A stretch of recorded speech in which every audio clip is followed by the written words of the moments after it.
Okay, we have a green box. We have a live counter ticking up, so we should now be live, which of course means welcome back to the Storytime Network. It is the Paradox Hour podcast. It is the spring 2022 anime wrap-up. God, it was kind of rough preparing for this one. Understandable. This season has been very stacked. Very stacked. It was tough picking awards. It really was. I agonized over several of my decisions. I'm still not completely satisfied. It was kind of easy for me. I was honestly glad having, like, y'all's picks, because I could go, okay, this is already getting shouted out, so I don't necessarily have to pick it. Yeah. You have the advantage there for this. I do.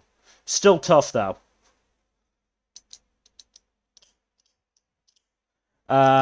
But because this is obviously the wrap-up and we have the awards afterwards, we should get underway as quickly as possible with a couple of cuckoos. Yeah, these episodes have varied in quality quite a bit. I've liked a couple of them, but anytime they focus on the sister, it's like really hit or miss. Because, of course, they're not blood siblings, though. Oh, no. So they actually did go through with that. Okay. Nothing, like, super explicit like with the other two girls who were portrayed as love interests, but yeah, it's still there. Great. It's really annoying. Not a fan. Definitely not a fan.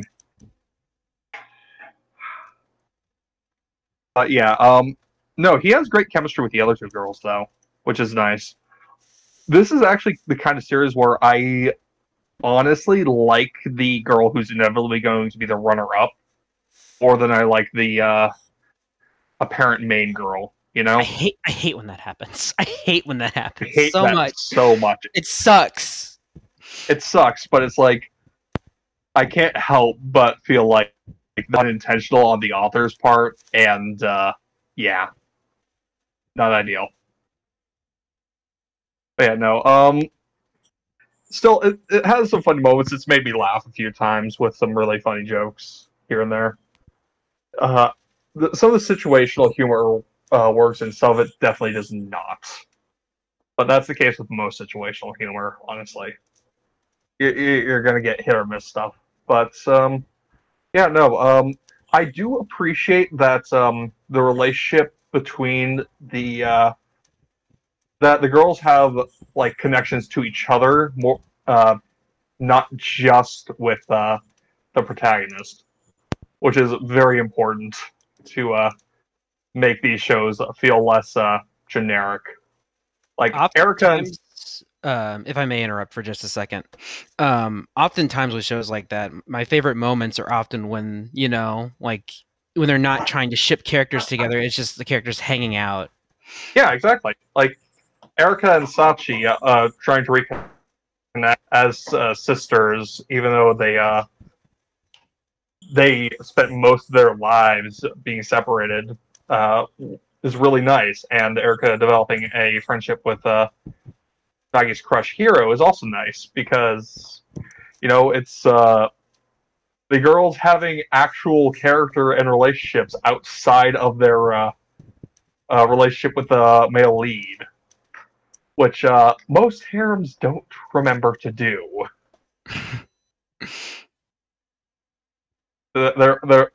So this is a step up, substantially so. My big issues are just like the sister crushing on Nagi, and the animation can be real lackluster sometimes. But this is a 2-core show, so I'm not super surprised. Yeah, I was gonna say, isn't it 2-core? It is a 2-core. I do not know why it's a 2-core. Yeah, I do not know why. Yeah. Also, the show is surprisingly restrained on fan service for the most part. Okay, good. Like, you don't expect most harems to be this restrained with the fan service.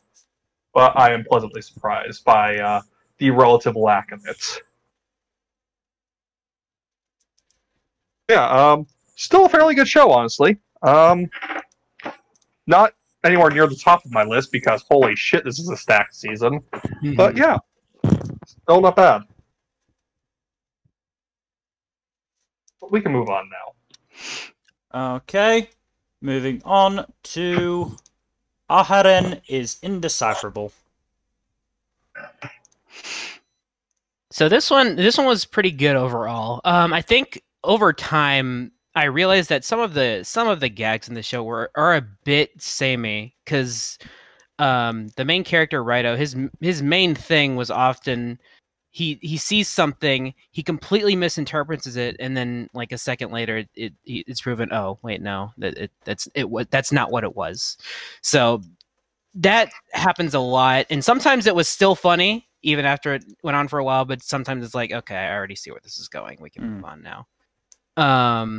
But the meat of the last few episodes is these two finally get together, and it was really cute.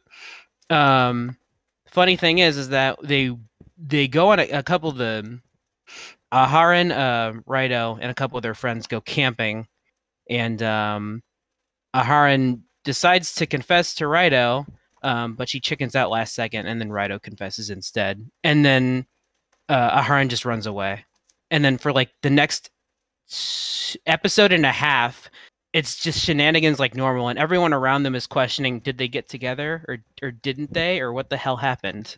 And then yeah, and then they finally do get together in the end, and it was cute. So I'm pleased by I'm pleased by that at least. Which kind of makes me want another season, because I'd like to see if them actually being together would make any changes, because they're already pretty close. Yeah. But I really wish more romance series in general would follow along with the series after the couple gets together, because far too many series don't do that. Yeah, exactly. I'm just glad they actually freaking did it within the span of a single season. That is nice. Yeah, it is pretty nice. And so yeah, I at least enjoyed that. We did get to meet Aharen's younger sister, who you wouldn't think, because she's quite taller than Aharen, and yeah, and she has a pretty serious demeanor, but she's actually pretty sweet and just cares about her sister. I mean, I too have a younger sibling who is taller than me, so yeah. I'm the younger sibling who's taller. Yay! It's just funny because they look so much similar. So it's like, because she's actually in the opening a little bit, and I thought, oh, is that Aharen's mom? That's so. So yeah, aside from some normal shenanigans that sometimes were funny, sometimes were kind of hit and miss. Overall, I'm pretty pleased that the two got together by the end. If they, I gave this a 7 overall, but I'd be happy to see another season. I'd gladly watch it, and would probably be even more satisfied with it. Just because a mix-up on its own is nice. I feel like people are too harsh on things that are rated a 7. A 7 is still pretty good. No. I mean, like, I rate my 8s pretty highly. 7 just means I like this. I wouldn't actively recommend it. There's usually something that will satisfy you better than this show. Like this is a romantic comedy. I don't need to tell you the best romantic comedy this season. Yeah. Oh yeah. Yeah. I don't. For me, 7 is either good but nothing special, or pretty damn good but with substantial caveats. Yeah, exactly. Like this was by the end, this was borderline 8. But like, if the gags were just a bit more unique, weren't hit and miss some of the time, then it would have gladly given it an 8. But it was just a 7 overall, and but it was it was still well produced. So I can at least say that. Like, that's nice. The show always looked pretty good, and it was always very fluffy and cute. So I'm satisfied with it. I'm happy. I'm glad I stuck with it. That's nice. Yeah, but we can move on now. We have many other things to talk about as well. We do, including the first sports show, Aoashi. One I get to talk about. So how was it? I'm honestly enjoying it. It was a little slow, a little frustrating, I think. Ooh. sort of middle episodes that I'm covering today. So episodes 9 and 10. Oh, right, this is a 2-core, isn't it? This is a 2-core. Yeah, it is, apparently. I'm very glad about that. I'll have something to watch next season. That's good. I'm happy to hear that. Also, wait, what? also, This is dry as fuck. yeah, It is pretty dry. also 2-core. Love All Play. Great. I was worried about the pacing for that one. Oh, I didn't know about that one. That's good. I'm Yeah, glad to that hear one's that. also 2-core. Very glad about that. So it was just a little frustrating because we had Ashito figure out how to take a first touch properly in a way that allows him to, make whatever play he needs to next, whether it's, run with the ball or pass the ball or shoot or whatever. And then pretty much that's the same episode that he figures it out. He then has to figure something new out. And I would say this one is a lot less his fault. Because it's all about his interactions with his fellow players. In particular, the ones that were promoted from the junior youth squad rather than the ones who got in via tryouts, like Ashito, Tachibana, and Otome. And they've been very standoffish and not, interacting with other people. Certainly not the tryout players. They've been staying in their own cliques, basically. And so it's not entirely his fault. There's also the fact that when he does actually try and communicate, they basically berate him for wanting to score. Which, to be fair, if he's so focused on only himself scoring, that's bad. But, I wasn't really sure how to take it, because again, if it's that he's, focused on scoring to the exclusion of everybody else, that's bad. But if he's just, if he just wants to score while also, still helping the team, then that's fine. He's a forward. That's what they're supposed to do. But, they didn't communicate well. Admittedly, that's lessened somewhat in one of the later episodes, where it's noted that what Ashito needed to learn had been mentioned multiple times in his presence, and he just hadn't really understood it. But I have some sympathy for Ashito, because he's basically gone from what was the analogy I was thinking of in my head? He's basically gone from playing pickup game basketball to college basketball. He's gone from playing on shitty pitches with his friends in school to basically professional level football, and he just hasn't had the same level of coaching that other players have had, and he hasn't had to use those sort of skills because he's been such a big fish in a small pond. So I have some sympathy for him. But once he figures it out, Jesus Christ, do they start tearing it up in a very, very what's the word I'm looking for? God damn it. My brain is so frazzled right now that words are so hard to come by. Satisfying manner. That's the word I was looking for. Very satisfying manner, especially when he starts teaming it up with his already almost supernatural ability to remember where everybody is in the pitch and predict where they're going to go, which is something that gets noticed a lot. Other than that, what else is there? I love Tagashi, the one scouted player who came in via Biker Gang and has a Pompadour. Absolutely adore him. He's great. That already sounds great. Oh. He's wonderful. I love him. Tachibana is still the purest motherfucker out there. I love him. And very interestingly, so, when we first got introduced to Nozomi, who is the coach for the B team, the main coach, he seemed like a massive hard ass and was going to be the one who was actually hardest on Ashito. But it turns out there's actually a conversation with him and Fukuda, who's the main coach, the guy who basically brought Ashito in, where Nozomi was actually like, hey, I kind of... Do you think that not telling him anything is actually going to help him? I feel like we should tell him at least some stuff. And Fukuda's like, nah, let him figure it out. Which, to be fair, is probably the right strategy. But there's a difference between not telling them anything and, you know, telling them enough so that they can figure it out on their own, which I think is something that Nozomi is struggling with. But it's, you know, it's still very compelling. Also, like, Super Wonder Kid was watching the match and seemed impressed with Ashito, which is, you know, should be interesting come the second call. And Akutsu is still an utter bastard. In a good way or a bad way? Bad way. He's just a prick. He is just a prick. Like, he just shits on everybody.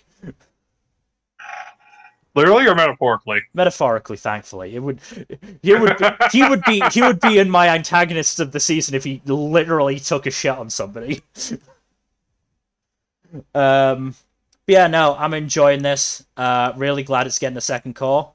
Looking forward to where it goes. The episode came out today, but I decided not to watch it because, hey, it's the start of a new core, and I had enough to catch up with as it was. Understandable. Speaking of things with second calls, though, we move on to our second sports show. It's the crazy fucking golf hour, Birdie Wing. Birdie! I could talk about this show for an hour, sure. Why Yeah, not? I mean, this show is so insane. Oh my god, I love this show. The The fact show's is, so good. the fact is, we've gone to traditional golf now, and it's still managing to be pretty fucking insane. Yeah, It's exactly. got superpowers, basically. Yeah, we've exited the underworld arc and the way it ended was insane. Yeah. Oh my Oh goodness. my god, yeah. I'll miss Rose. I'll be honest. Yeah. Rose is a She was fucking great. fantastic antagonist. Yeah. Yeah. But it was a great end. I liked that Viper got a nice ending. Oh yeah. No, I'm happy with her as well. I half Happy for expected her to get killed off, but I'm happy she got a good ending. Yeah. Yeah, no. Also, like on the cruise ship, she's like with the guy she seduced earlier to get even to that game. So Yeah. that's hilarious. No, Yeah. happy with that. So And that guy's living his best life as well. yeah, and I'm happy with the new characters that got introduced at the school. Ichina is great as the straight person for Eve's crazy bullshit. No, she's Straight is wonderful. debatable. Straight is very debatable with this woman. No, Ichina's not necessarily gay. It's likely, but it's likely given this show, but it's I not don't know. definite. She got excited when Eve jumped into her bed. Yep. Yeah, she did say that. She did straight up say that. So Jinguji is fun captain like her, and I like all the new opponents. The new rival. yeah. I Also, all poor the Jin- new cast. Yeah. Poor Jinguji with her elbow thing. It was just Yeah, really shitty situation. Also, I half expect her crush on the coach to be utterly doomed. oh, Oh, almost certainly. well, I mean, the guy's gonna die anyways, so yeah, I mean, you know. also, 50-50 odds on him having a thing with Golf Char. I don't Maybe. know. But speaking of Jinguji, I find her a really interesting character because Jackie won't get this reference, but I found her very similar to Kita from Haikyuu, in that she is the captain, but she's basically been pushed aside by two ridiculously talented players, but she's still important because she's there to keep everything calm and keep everything on the... Again, this is a bad phrase to use considering the two girls I'm talking about, but keep them on the straight and narrow. As much as possible. Why'd you have to use that Because phrase? I don't know any other phrase. I can't think of another phrase that means the same thing. Those two are anything but straight. Yeah, Oh my because God. these two. Look, Aoi 100% is fucking gay for Eve. There is no doubting that. No, there's no question. There's no Absolutely way you no can doubt that. question. Eve, No. she is nowhere. She is definitely not straight the way she is acting. No, she's not. She's at least not straight. I think there's some ambiguity about her feelings for Aoi, but there's no way the way she acts with Aoi and those two girls she basically seduced into giving her a day out. There's no way she's straight. Basically seduced. No, She outright did. Yeah. Also, I love how Eve knows exactly how Aoi feels, and she's just fucking with her. And that's she's playing. That's so funny. She's playing her. She's just like taking advantage of the feelings, and it's wonderful. Like not in a like bad manipulative way, but just like to get a little rise out of her. Yeah, it's teasing. Yeah, she's just teasing her. She wanted to share a room with her so bad. Yeah. And honestly, like, it probably would have ended very, badly is not the word I'd use, but it would have ended quite spectacularly if they hadn't wound up sharing the same room. Well, Aoi would have been just as tired as Ichina, but not for the same reason. Mm-hmm. Oh, absolutely. I have zero question about that. Yeah. I also love just how Eve just doesn't give a shit about all this, like, prim and proper private school stuff she's been inserted into. Yeah, she gives zero shits about the pomp and circumstance at all. No, like she's the kind of person that will call out the best golfer in the room and challenge and say she's going to kill them in golf. Yeah. Just the fact that, everyone else there was in uniform, and meanwhile Eve's in just street casuals. Yep. She's just like, hey, bitch. Like that one skit from the Eric Andre show. Mm-hmm. But yeah, no, like the fucking staff know exactly what they're doing. They fucking ended Core 1 with Eve saying she'll kiss Aoi if she messes up. Yeah. They know exactly what they're doing with this shit, and I would not be surprised if we do actually get confirmation in Core 2, because they've pushed it too far for just. No, they're going way too hard with it. I just realized they've gone well past the point of plausible deniability. Yeah, they've been way too explicit with it. If they were gonna just bait us. Yeah. Also, just like Eve just straight up kisses Aoi on the cheek in the core finale. Yeah. And pats her on the head in episode 12. Mm-hmm. And both instances get Aoi to blush. Also, Eve was naked in front of Aoi. Yeah. And that also made her blush. Yeah. No, Aoi is 100% in love with Eve. 100%. Which is sad for... Zero question about that. Sad for Amane. I just remembered the scene where Eve kisses Aoi on the cheek. And, Lily flowers blooming. Oh god, yeah.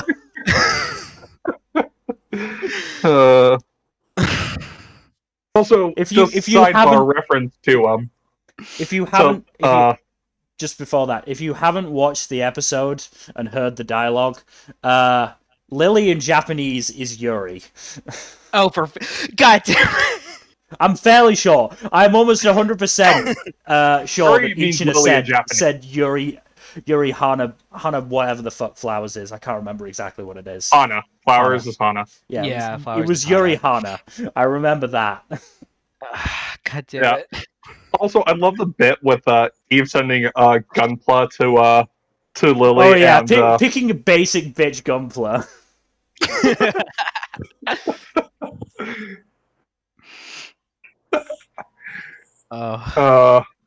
The show is so good. I am so happy it's getting a second season. Yeah, no, I love this freaking show. They clearly didn't. I don't think they always intended on it being 2 seasons or 2 cores, whatever you want to call it, because it's basically just going to be a second core. Because like Yeah, the season ended like right in the middle of the storyline. Yeah, we got nothing close to an ending, and some of the characters that were in the opening didn't show up at all. So it's like, again, well, they're probably taking their time to polish up the second core. Yeah, I said this in the Discord. I have a feeling that they didn't finish core 2 in time and just needed more time. So maybe, yeah, I don't know. Either way, I'm glad we're getting more. Oh yeah, man, this is we're getting more. That's all that matters, because this is that is insane. all that matters. We are at least getting another like 13-ish episodes more. Thank God. I just hate that we have to wait until January. Yeah, that sucks. Waiting until January is better than waiting for waiting indefinitely. Yeah. Yeah. Oh, stars align. I'm so sorry. You had to bring that back. I did have to bring that back because Crunchyroll posted about it fairly recently, and that brought up memories. I was just like, why did you have to remind me of this beautiful but unfinished show? Tragically unfinished. That is Painfully rough, unfinished. Still say it's the greatest blue ball in anime history. For ending the goddamn show with the main character holding a knife outside of his abusive father's apartment. Yeah, you can't... That's just awful. Can we stop talking about this? I'm so sad. One last thing else to say about the gayest of golf shows? Yes. I'm also enjoying the like the clashing between Amane, who is like the technological caddy, and Ichina, who is instinctual, old school. Yeah. Amane's I do funny. like their band. I do like when they find common ground, which is usually around Eve and Aoi's relationship. Yeah. Being exasperated about it. Yeah.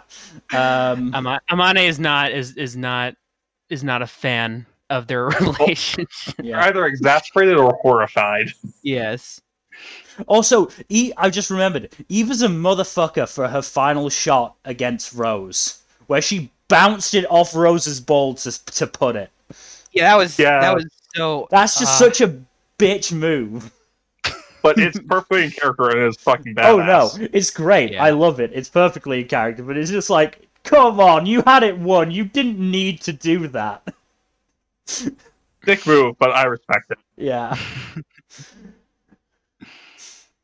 Oh god, and the fact that Eve has to keep reading her new name from her passport. Oh yeah, that's... like, making it so obvious she has a new name. She also just suddenly remembers that she understands Japanese. That is hilarious to me. That was so weird. That was like... Wait, I get the feeling the writers... How can I do that? I get the feeling the writers just went, wait, how does Eve know Japanese? We'll think of something. Okay. We'll think of something later, and then they just never did. I'm okay if they never explain that. Yeah, I don't need it explained. It doesn't matter. No, it's funnier that way. Yeah. It's fine. She just magically knows Japanese. It's fine. What Through else? The power of gay golf.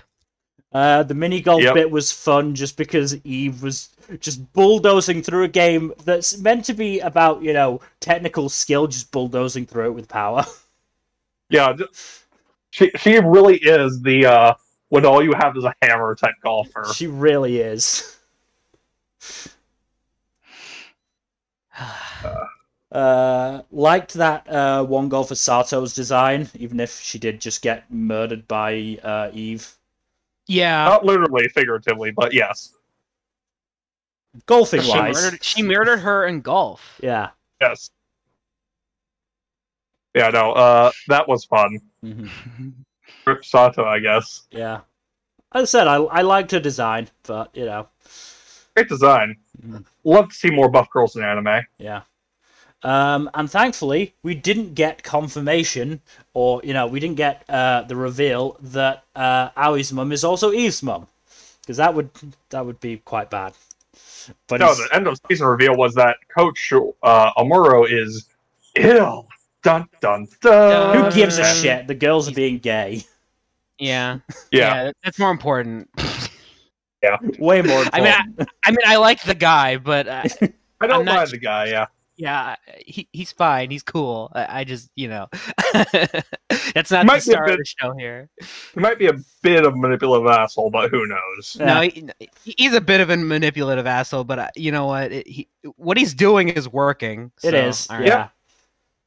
Anyway, If it ain't broke, don't fix it. we should now move on. I think we have exhausted. Do we have to? We have to move. You have a show next. We have to move on yeah. until January, and then we can start talking Fine. about it again. Fine. In January, we'll never stop talking about it. Moving on to Q. I'll be honest. The last stretch here were kind of just okay. They did not really grab my attention much because, like, a lot of this show, a good chunk of it is just certain characters getting at least one episode of focus onto their hang-ups. They're trying to make it as a voice actress, and I didn't really resonate with any of the last stories here very much. My favorite one was probably one where one of the girls has to or she's offered like an exchange program to I think Italy to learn from a famous pianist. And yeah. And one of her teammates like overhears that, and they're all concerned about it because they don't want her to leave, obviously, because like she's kind of the glue that holds them all together. But and they all cry about it, and it's later revealed that the exchange program's only for like a month, so they thought it was going to be for like a year. Yeah. So. Oh, that's rough. Yeah. They thought it was going to be for a year, but no, it's just a month. So they're fine, and so that was probably my favorite. Aside from that, the last few episodes were just okay. The show can be pretty funny at times too. It pretty much ends with the agency being able to get like a lot of the cast, because like the head of the agency was the star in this like this long running anime, which is apparently coming back, and there were a lot of new characters and stuff, and there's plenty of room for like all of the girls to star in the show at some point. So they were, and it was the main character's dream to be in that anime. That's nice. Yeah, so it's pretty nice. That's where my screenshot comes from, because she's acting with her. So that's pretty nice. I'm glad they capped it off with that. But yeah, overall, I did quite enjoy this show. It's always nice to get a look at voice acting in Japan and getting a different view at not just like traditional voice acting for anime, but like in other projects too. Yeah. Yeah, I just wasn't huge on the last stretch of episodes here, but it's fun. It's at least unique. It stands out in a way, even if there are like some idle elements to it. Even among idle shit, this stands out. But it was solid. Nothing amazing, but like if anyone like has an interest in like voice acting at all in Japan, I think it's probably not like 100% accurate, but it at least like gives you a peek at it. It gives you a peek at what the process is and what's going on there, because like I think the only anime that comes to mind that even takes a look at that at all is Shirobako, I think. I was gonna say this does sound a lot like Shirobako type stuff. Yeah, because there's a handful of voice acting related stuff in Shirobako which I really liked. So, but yeah, this was a very solid, enjoyable show. Nothing spectacular, but this is definitely good for anyone interested in this type of thing. So, but yeah, this was fun. We can press on. Moving on to something that was less fun. Oh no! Danseur. Oh God! This one is rough from what I've seen you say. This fucking show. I could not watch this show. I don't blame you. This is a show that was consistently really fucking hard to watch.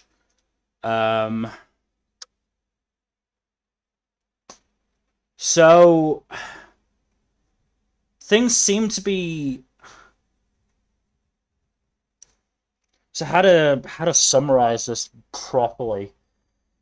Uh, Things are going well in episode 8. Junpei is improving and gets along well with Natsuki, who is the daughter of the school runner Ayako, who was also the one who basically shit on Junpei's improvisation for Swan Lake. But he gets on well with her. They're both dancing nerds, so that's nice. And then fucking things seem to be okay, and then fucking Misaki, one of the other male dancers, shit stirs, arranges so that Junpei and Miyako are alone, and pushes Junpei to be thinking about basically his relationship with Miyako, and then basically brings Luo to watch as they confess to each other and kiss, which Luo does not take well. Takes very badly.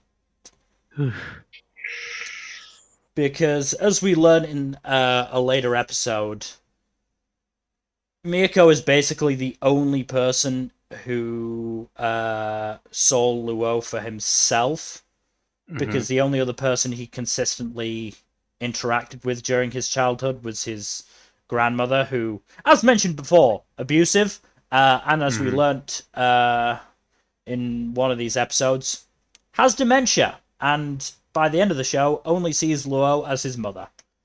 And trust me, there is not good feelings there. And that would be, that'd be bad enough, because that's an element of Luo that is he's never going to be able to get closure for that. He's never going to be able to get that recognition from his grandma that he is good at dancing, that he's not just, basically his mother's leftovers. He's never going to get that. What makes it worse is the fact that, as I said, Miyako is basically Luo's security blanket at this point. But, he was upset. And there is unfortunately hints of romance there, despite the fact that they are cousins. Half cousins, but cousins. Oh boy. Certainly Luo is interested in her that way. And, maybe it can be, as long as nothing actually happens, maybe it can be excused by the fact that Luo is an abused, isolated child, or was an abused, isolated child. The point, he didn't go to school. He's been in Japan since he was 4, and he doesn't know how to read kanji. Ouch. Like, he was... That's not great. He was horrifically isolated by his grandmother. But as I said, what makes it worse is that there is this relationship between Miyako and Luo. And unfortunately, Junpei prioritized that relationship over his own with Miyako, to the point where he actually broke up with Miyako, saying that she needed to be there for Luo. Man, that sucks. That does suck. Meanwhile, Junpei has been basically torn in 2 different directions, because he's got the Godai school, where he's taught by Chizuru, Miyako's mom, where he's basically, he's allowed to improvise and be free. And now he's also gaining attention at the Oikawa school, which is classical ballet to a fault, technical skills, no improvisation. And he's not really getting he never got any real advice about what he should do. Because unfortunately, the only adults involved in this were both, the involved parties. He was going to stick with the Godai school, then the Luo stuff happened, and he basically went back to Oikawa, got the scholarship, is now part of that school. My issue is that, you know, that was the end of the season, and it's frankly an unsatisfying ending, because all of the main characters got basically a somewhat bad ending. Junpei gave up the girl he liked and is now attending a school for the express purpose of hammering down his individuality. Luo is now learning from Chizuru, who is probably the best person he can learn from, but he's still using Miyako as a security blanket, which I feel is going to hinder his recovery. Mm-hmm. And Miyako gave up her relationship with Junpei, something she outright said made her very happy to be Luo's security blanket. That is awful. Yeah. On the plus side, the manga is apparently still ongoing. Yes, I will say, as an end of, you know, an Act 1, it's actually pretty good, depending on where it goes.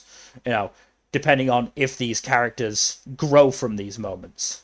Mm-hmm. As the end of a one-core anime, it's pretty bad. Yeah. Because, as I said, it's unsatisfying. It's akin to Snow White Notes. Oh, don't remind me of that. I don't think it's that quite... ending was rough. I don't think it's quite as depressing as Snow White Notes, because Snow White Notes was super fucking depressing. Snow White Notes was just depressing as shit. I need a second season of that, man. Yeah. Snow White Notes was just depressing as shit. It ended on literally... I can't remember what the protagonist's name was, but he ended on basically his lowest note possible. Did you mean for the pun there, or? No, I did not mean for the pun there. I did not.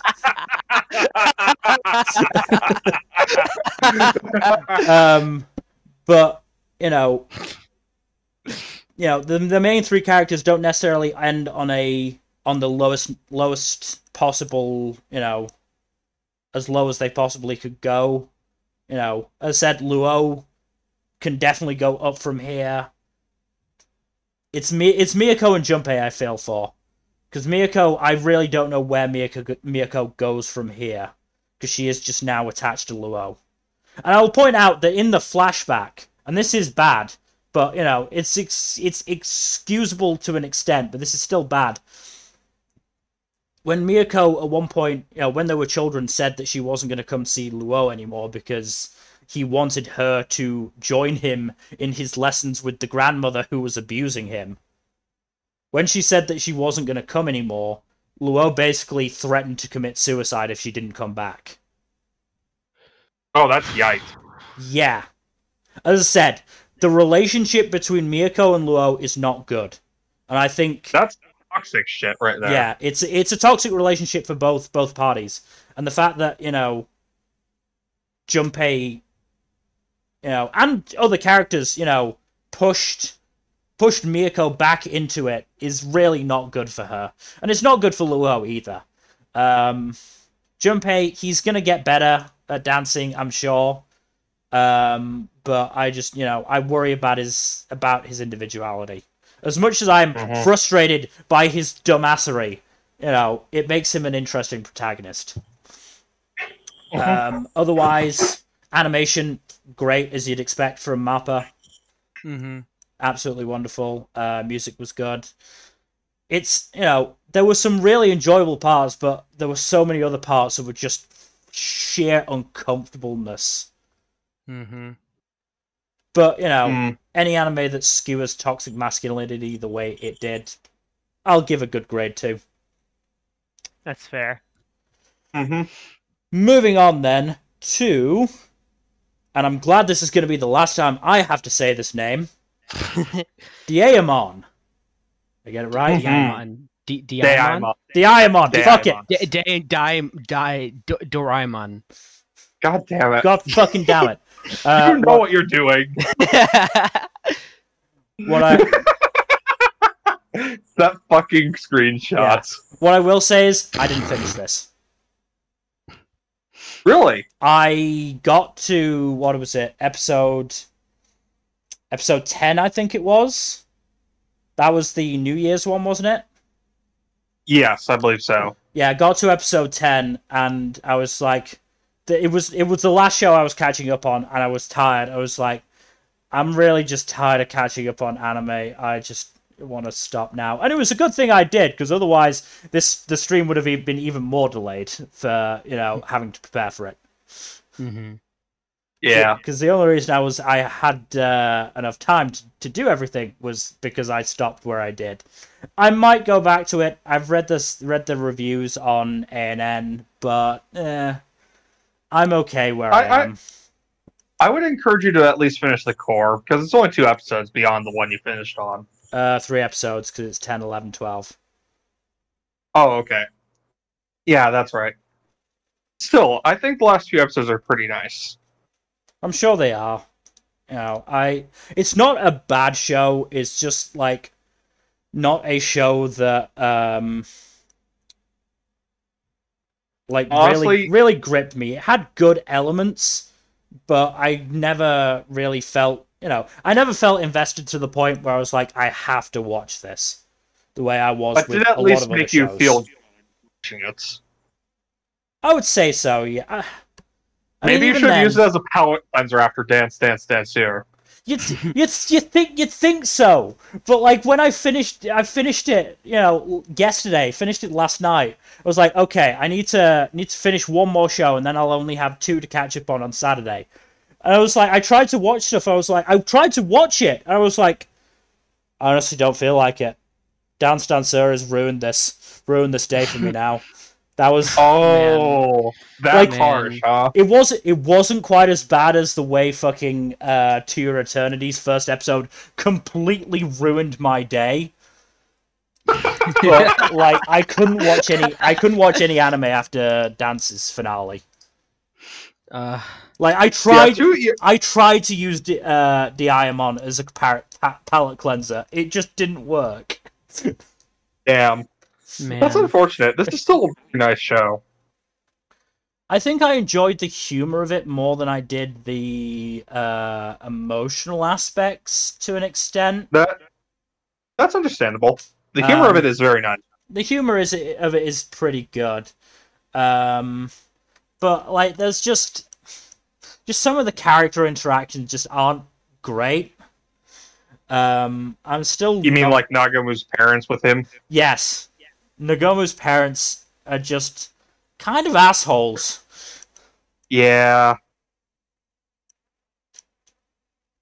I mean, they're assholes specifically to him and no one else. And it seems so harsh. Like, I get that they're disappointed he left, but they were explicitly the ones saying, maybe he's not cut out for this. Like, that was mostly his dad, to be fair. Yeah, but even if they don't know that he heard that, like, can you really be shocked? If you can figure out, surely he can figure it out as well. Mm-hmm. I do appreciate Nagumo and Itsuka's character growth, though. Especially validating Nagumo's sensitivity as a person. Yeah. What else was there? Speaking of toxic masculinity, Nagumo is probably the least toxic male character. Oh yeah, absolutely.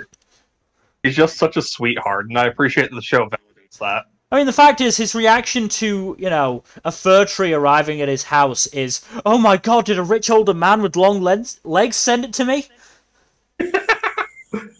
Yeah, why is that funny. his first instinct? Because it's funny, and also because Nagumo is just the most hilarious person. Yeah. I did also like, I liked Itsuka's reaction to Nagumo, going out on Christmas Eve with both, Mitsuru and Kanoko. Yeah, that was going to end well, is what her thoughts were.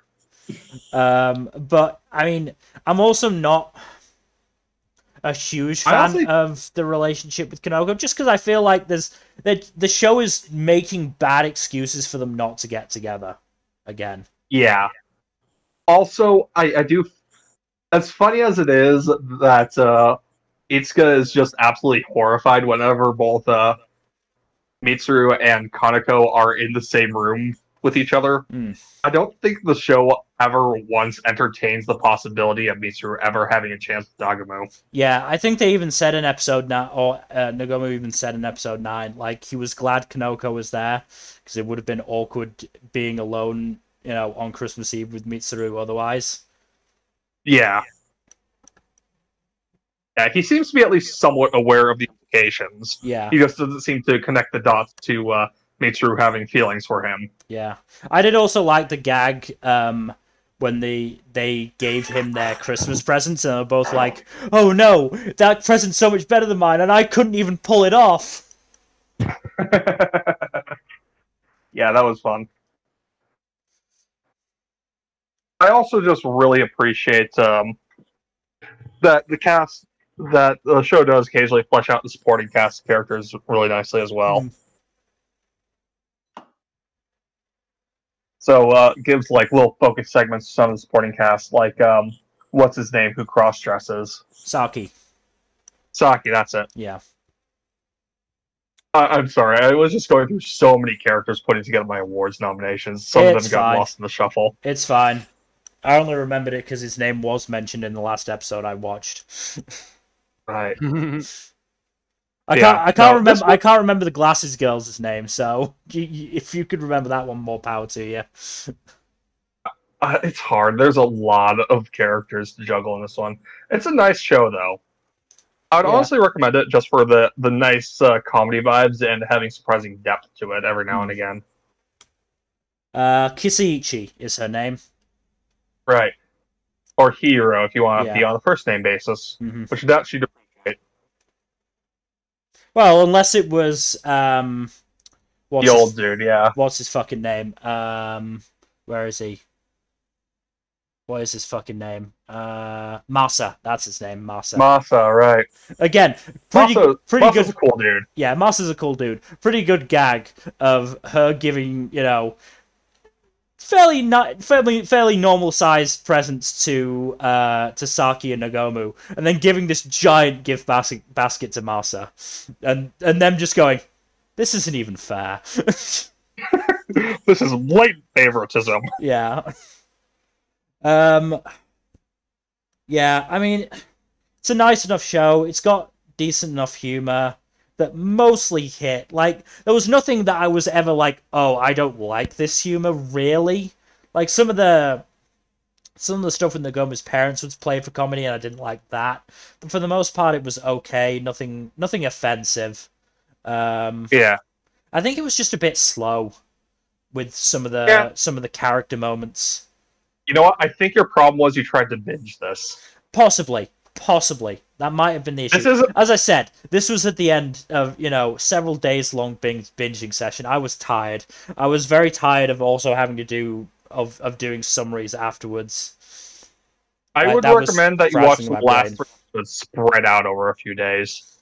We'll see. You know, I might get back to it if I really do just have nothing to watch in summer.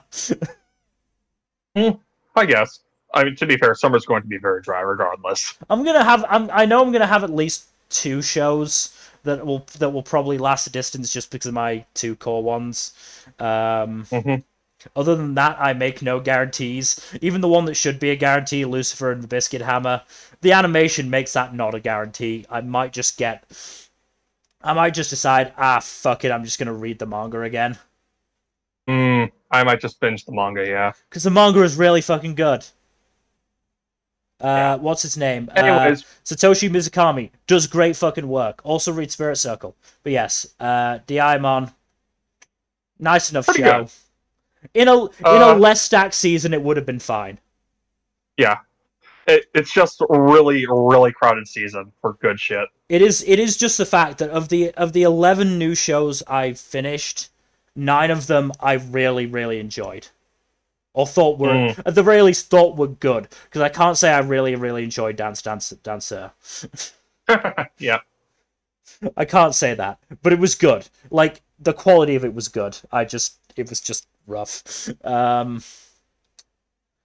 But we should move on to The Demon Girl Next Door Season 2. I've got 2 screenshots for this because I'm assuming one follows the other. Yes. So I felt like, if I'm going to have one of them, I might as well have the other one. I sent them to you in chronological order. Right, yeah. Makes sense. I'll leave this one up and then move on to the next one at some point during the discussion. Yeah, no, the mad scientist girl right there, she just straight up lives in the attic crawl space above the main cast's house at this point. Right. It is hilarious. But yeah, no, I just love these idiots and their interactions with each other. They're really fun and they bounce off each other really nicely. Mm-hmm. What's also nice is just the main thrust of a good chunk of the season is Shamiko just trying to prove herself and become stronger and expand her influence and all that. And she actually does a pretty damn good job of it in just quote-unquote recruiting followers and also actually developing her friendships. Yeah, her recruiting followers is basically just developing friendships, honestly. She meets some new people, she makes new friends, and also she has a magical transforming staff which base form is a fork. It literally just defaults to a fork. It is funny. And the form she transforms it into is an even bigger fork most of the time. She can transform it into any staff-shaped object. Right. And the form she goes with the most is a giant fork. Of course, why not? Yeah, why wouldn't you? That's what staffs are for, right? They're for eating. Yeah. In context, so the main cast is basically trying to find a way to solve the curse around one of the main magical girls, Mikan, who basically every time she gets flustered, excited, or any kind of high energy, high stress thing, incredibly bad luck happens around her, and they're trying to find a way to exorcise the curse from her. So they basically decide to do a dream trip to the center of the mind, type thing, to get the curse out of her. And they recruit said mad scientist alchemist chick to help them out with that. And it turns out she lives in the attic crawl space above the main character's place, because of course she does. Why wouldn't she? But and who knows? Maybe she'll get a book deal out of it. Maybe. Yeah, Henri right there is the only sane man of the cast. Understandably so. She's the only normal person in the cast. So yeah, the main cast basically do a not the whole main cast, just Shamiko and Momo go into Mikan's dream space using Shamiko's powers, and it turns out her family summoned a demon, but to protect her, and the ritual went awry because they did it badly. And so the demon is just quote-unquote protecting Mikan by lashing out whenever her heart rate goes up effectively. Because it's a very inexperienced demon without the ability to perceive the world around Mikan. So it's just doing its best to protect her with the very limited information it has. But they eventually manage to extract the demon from Mikan and give her a new body, and voila, a new member of the cast, Boogaloo,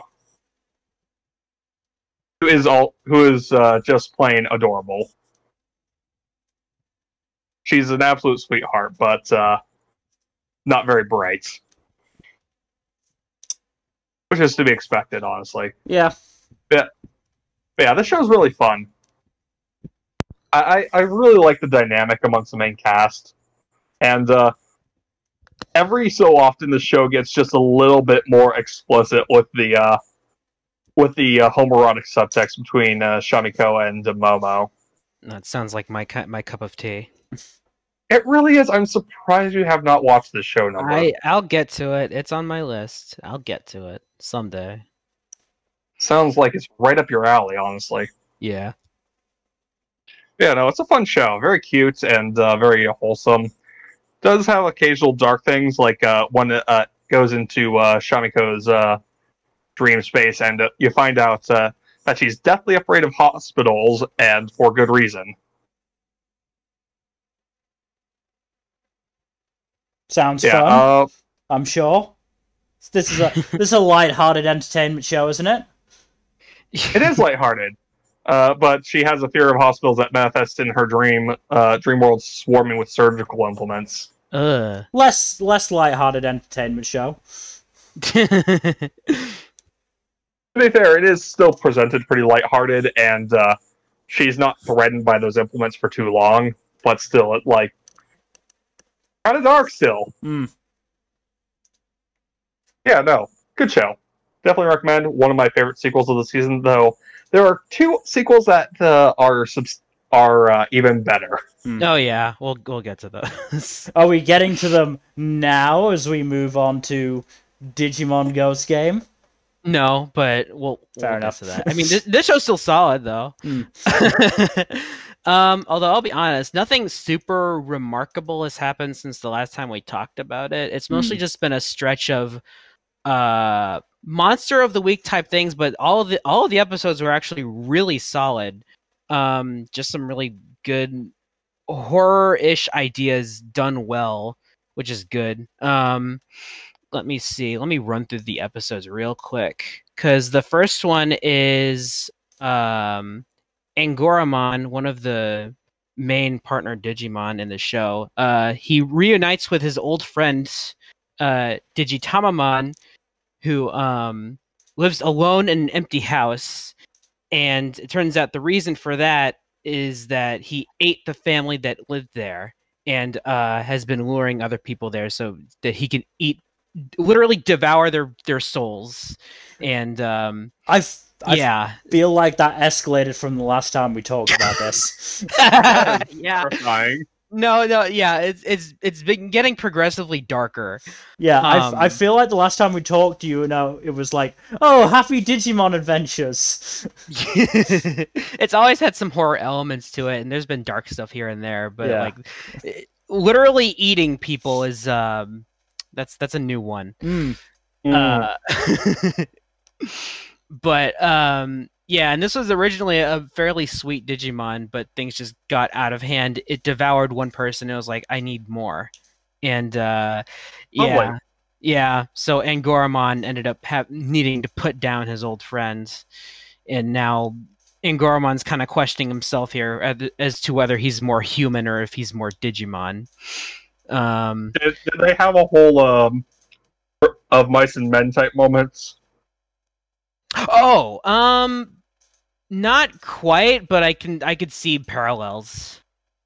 I know what you're talking about. Mm-hmm. We might get something like that eventually. I could absolutely see that, that would be absolutely tragic, because that would probably involve Gamamon, and that would make me sad. Yeah, but let's hope we never get there. Let's see. The episode after that, one Digimon was turning people into water. That seems bad. Yeah, that's pretty bad. They ended up turning back to normal. This isn't but the episode before this, when those people were eaten, they're gone. Here they ended up turning back to normal when they beat Splashmon. So when they got turned into water, were they kept in containers, or were they just allowed to run free? It's like orbs of water that this Digimon just kind of absorbed. Okay, that's better. Yeah. I was like, oh god, if they just get changed back to people, when what if some of the water is missing? What if some of it's been drunk? Oh wow! Oh wow! Oh, that's horrifying. That's a scary concept. Yeah, I'm glad they never went there. Yeah, that was what I was getting worried about. Man, I gotta include that in a book someday. That's a horrifying concept. That is a horrifying concept. But I liked it. The next episode where there was a Digimon running around stealing people's faces and then wearing them to experience what emotions they were feeling before they got their faces stolen. Avatar did that. Yeah. The way they resolved that was great though, because the main protagonist, he's not very good at like saying no to like requests and shit. Mm-hmm. So the Digimon stole the protagonist's face, and then one of his friends goes, "Hey, release all those faces you stole." He's like, "Okay." I thought you were gonna say, off her face, and he's like, "Damn it." I thought you were gonna say like the face stealer was like, "Hey, can I have your face?" "Oh, sure." Take it. I don't need a face. No, he didn't. Take my face, please. He didn't steal it that way. He's not that bad, but but yeah, I just thought that was a really funny way they resolved it. The episode after that was these tiny spider Digimon just poisoning everyone in a mall, and then there's this killer pollen outside of the mall so that they can't escape. So then they have to get to the roof in order to free everyone. So that one was pretty fun. We got a new evolution there as well, so that was pretty cool. Cool for Jellymon.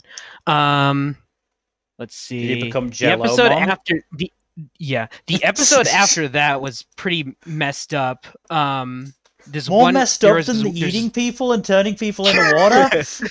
Well, I'll say it, and then you'll tell me. There's this girl who feels very. Basically, her friends started hanging out with other people instead of her, and then she felt very much left out. And then she was approached by these two other Digimon who basically just wanted to cause mayhem, and they pushed her into. They decided to start listening to whatever she does as an excuse for that, and they go around turning people into dolls. Ooh. And yeah, and it started with the family, and then people on the street who were trying to help her, trying to get her to stop, and then were they creepy dolls?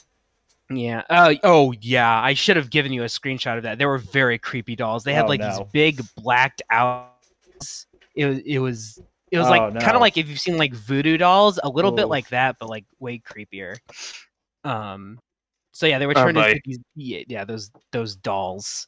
But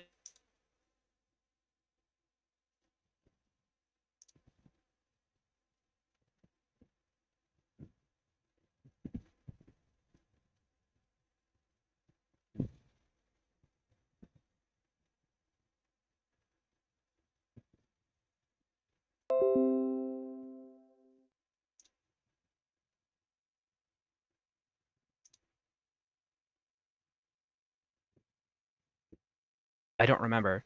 Maybe it's it was like that. It was like Anubis from JoJo. Yes, actually, it was a lot like Anubis. It was possessing any Digimon that held it, and then it went around. I think it attacked people, but I know it killed Digimon. And then eventually, Mill, can you hear me? Yeah. Hold on, I think the stream disconnected for a second. It's back up now, but yes, it did disconnect because my internet is a fucking bitch. It keeps doing this, and I don't know why. Sorry, dude. Anyways, continue number, please. Sorry for interrupting. No, it's fine. It sucks when that happens. So yeah, going around forcing Digimon to attack people and other Digimon, and then absorbing those Digimon after being passed on to another Digimon, and then one of our Angoramon ended up wielding the katana, and eventually, the sword manifested the Digimon that was controlling it, and it ended up in a little showdown with actually Zubamon, who appeared, and that's one of my favorite Digimon. So I was happy that he got a cameo appearance here. But yeah, that pretty much it ended pretty simply. So nothing crazy there. Although apparently the next episode is there's a Digimon that's literally stole Gamamon's appearance and is pretending to be him. So Oh, like I'm Also, curious about that. I found a picture of the doll. Yeah, creepy doll. Yeah, Creepy doll. Yeah, very, very much creepy dolls. I'm half curious, half not wanting to know. Yeah, it's pretty creepy. But yeah, just a very solid stretch of one-off episodes. I'm pleased for now, and we get hints of further plot. Hero encountered the Digimon that's apparently been going between the human world and the digital world, and meeting with Hero's father. He gave this Digimon he gave this Digimon a letter to send to his father, asking because Gammamon is basically like a little brother to him and is behaving in that way, and he's like, how do you? And he apparently asked in the letter, how do you handle a Digimon that's hard to control? And apparently, he responded back, written on a leaf, said, sorry, son, no clue, good luck. Oh my Helpful. god. Yeah. Yeah.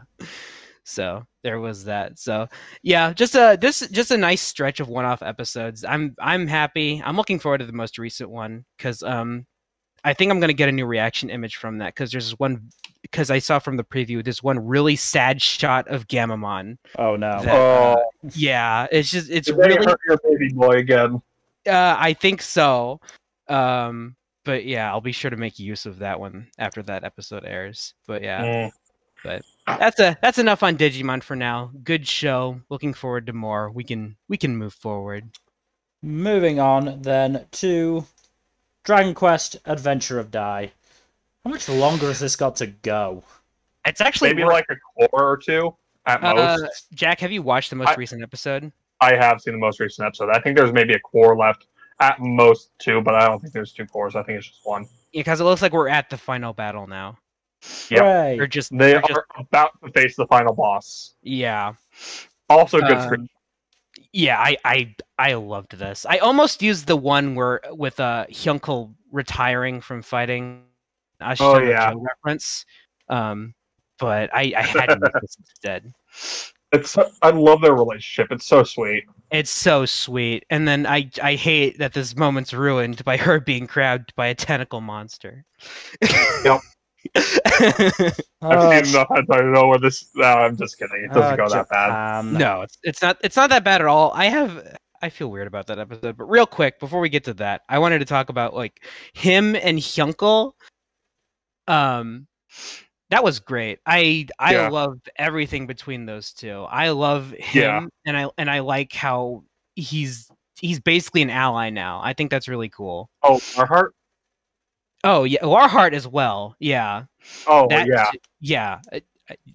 That too. Yeah, that was great. I love how that came full circle. That just the fucking letter that Larhart got from Baron was just so fucking devastating.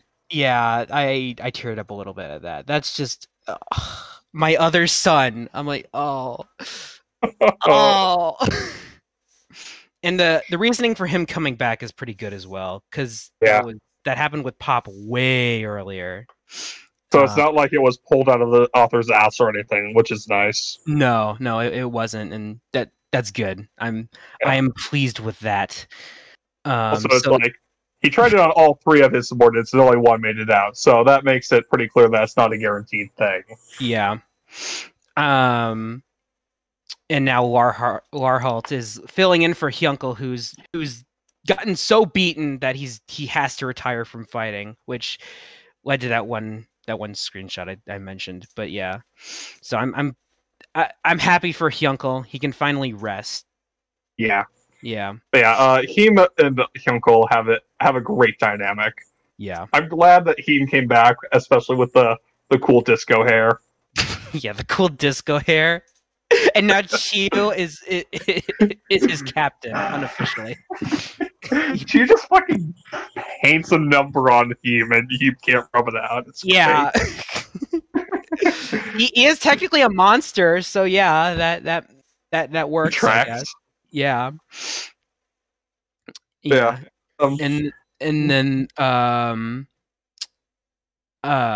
Pop, Mom, and then Warhalt are fighting Mist Vern right now. That's gonna be fun. Yeah, that's gonna be great. I'm actually really looking forward to that because I love Mist Vern, and we don't know what he's fully capable of yet. And we still, yeah, he has so many things he could still pull out of his ass and still be plausible. Yeah, and he even says it looks like I'll have to resort to my full power. Yeah, which means he hasn't used his full power at all this entire time. No, this dude's a monster. I'm willing to wager that he was easily the strongest of the 6 generals. Oh no, absolutely. He seems to have a very much direct connection to Vern himself, and I'm curious as to what. Yeah, he was literally named after Vern. Speaking of which, Kill Vern is now going one-on-one with Avon. That's going to be a good-ass fight, I bet. Yeah, I'm looking. We've seen bits of it so far, so yeah. Because Kilvern's pissed. He wants Avon dead. He's got his angry mask on and everything. He literally put on an angry mask. I know, it's funny as hell. Yeah. And then no, this is a good ass stretch of story. Yeah, we have a lot going on right now. And then Dai and Leona, they're pressing on. Dai says that he tries to give the knife that Leona gave to him way back to her in order so that she can defend herself because she doesn't have like a weapon or anything like that. Yeah. Yeah. Unfortunately, she does get kidnapped by the tentacle monster immediately afterwards. Yeah, it sucks. The reasoning makes sense. She has high magic power, and the feathers that Avon gave her are also massive in magic power. And it's the damn reactor to the ship. Yep. I didn't expect that. And one thing I wasn't huge on is that during this whole encounter, Dai awakens his second crest that he inherited from his father, which that was foreshadowed ages ago. I'm fine with it. I just don't like that it happened here against this jobber. Yeah. No, it should have been safer, like, the actual fight with Vern. At the same time, I'm also kind of okay with it because it could have been done either earlier or during the fight with Vern, but it was Leona being in danger that was the trigger, which I do like. And it's not like Hadlar would have intentionally used Leona as a hostage at this point. No, Hadlar is too honorable at this point to do that. Yeah, and I don't think Vern would do that either. Vern is 50-50 on. Yeah, Vern's a 50-50 because he seems to have like a shred of honor, but he's also an asshole. Yeah, he'd prefer to what I mean, he'd prefer to put down Dai himself, like properly. Yeah. Yeah. So, but yeah, he gets his second crest and in actual father-son Doroura, which yeah. that's just straight up from Dragon Ball. I'm okay with that though because it was cool. But I also love the Dragon Ball bullshit in this. This is fun stuff. No, the Dragon Ball bullshit's the fun stuff. And yeah, it looks like we're finally getting to the actual final battle now. So we got 3 big battles going on for the final battle, and everyone who isn't out too injured to do anything is participating. Yeah. So this should be fun. I'm looking forward to seeing what Vern has up his sleeve because we only saw like a fraction of his power before, and he soloed the entire party. Yeah. Fortunately, everyone's got it all shredded and stuff to deal with him, but it's going to be a hard fight regardless. Yeah. So, that'll be fun. This is a really fun show. I'm loving it. Yeah, it's home stretch.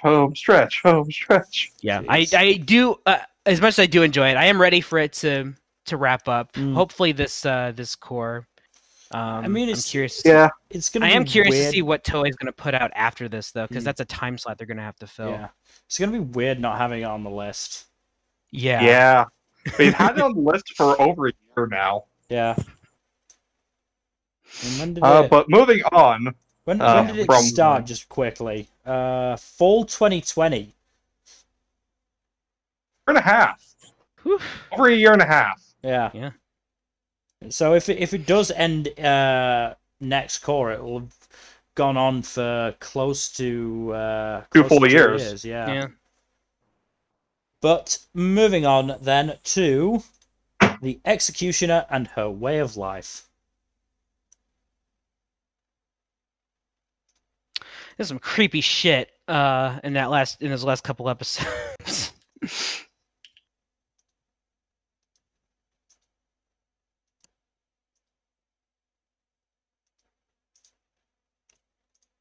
What sort of creepy shit? How do I describe it?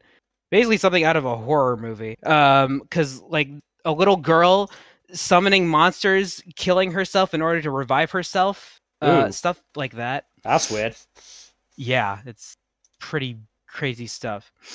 Something that kind of kills me. This show overall was really solid. It's just, but we did not get any sort of like conclusion to the main plot at all, and it kills me with adaptations like this because it's understandable, but it does definitely suck. Yeah, it's like I can see the shreds of like the signs of this being like a amazing story overall, because it's such an interesting world with very cool mechanics at play here, but we're not even close to a conclusion, and we end at a reveal that oh yeah, I was wondering why I wasn't saying anything. I was getting worried when nobody said anything. I thought I'd disconnected again. Yeah, I thought I disconnected. Jack, you there? I am here. Discord, okay. Absolute colossal dick nozzle. Technical difficulties, yay. Yeah. Did you hear what I said about the show so far? I think so. I mean, I do agree with you that, like, the story came at a good stopping point, but at the same time, like, this is nowhere near, like, the end of the story. And as much as I want, as much as I'm satisfied with the end of the core, I want so much more. Yeah, because there's shreds of, like, a really, really good story here. And it's just, like, it just cut short because that's just how anime is nowadays. It could get another season. I hope it does. I really hope it gets another season. It was... It sounds very similar to how I felt about oh no.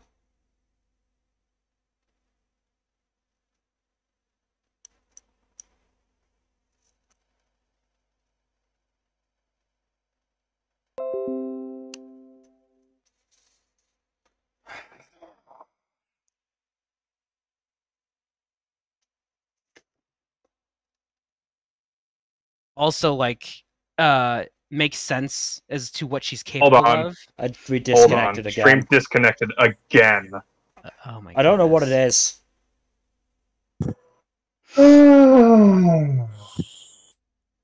Bill, I'm going to fly over to the UK and throttle your internet provider. It's a Huawei box, but it's Ask for Wireless, who are a bitch. Sorry about that. I'm so sorry. I don't know. I'm gonna get in contact with them after this now. This is getting ridiculous. It might be the heat. It might just be the heat, because the box that my wire is connected to, it does feel really hot, and is really hot in my room right now. Maybe put some ice under it? Maybe yes, ice pack. Ice that will turn into water near electronics is a wonderful idea. Put the ice in the bag first. Well, yeah, maybe like an ice pack. Yeah. I still feel like that would be fraught with danger. Yeah, it could be. Either. Moving on to the show. But yeah. Also, the reveal of Flare. Being aware of all the redos, all the time travel. Speaking of the time travel, apparently it's loosening the prisons on the 4 disasters, so that's fun. Yeah, no, yeah, I was waiting for something like that, because, like, apparently Akari has been doing this for a while, and it's producing some strange after effects because of it. But it makes I sense thought that time looping would have consequences. Oh yeah, that happens. Yeah. What I was saying before my internet fucking died again is it sounds similar to how you feel. Sounds similar to how I felt about Other Side Picnic. Oh yeah, yeah. I feel very yeah. similar to that about this show. In that I could see there was a good overarching story there, but because of the fact that because it's not finished, that bit of the story just never really got any attention. Exactly. And I like the way Flair worded it. I'm gonna kill my apprentice for the zillionth time. Yeah. So she's clearly the big bad here, which doesn't really shock me because she seemed pretty suspicious for a while. Oh, she is very ominous. Yeah.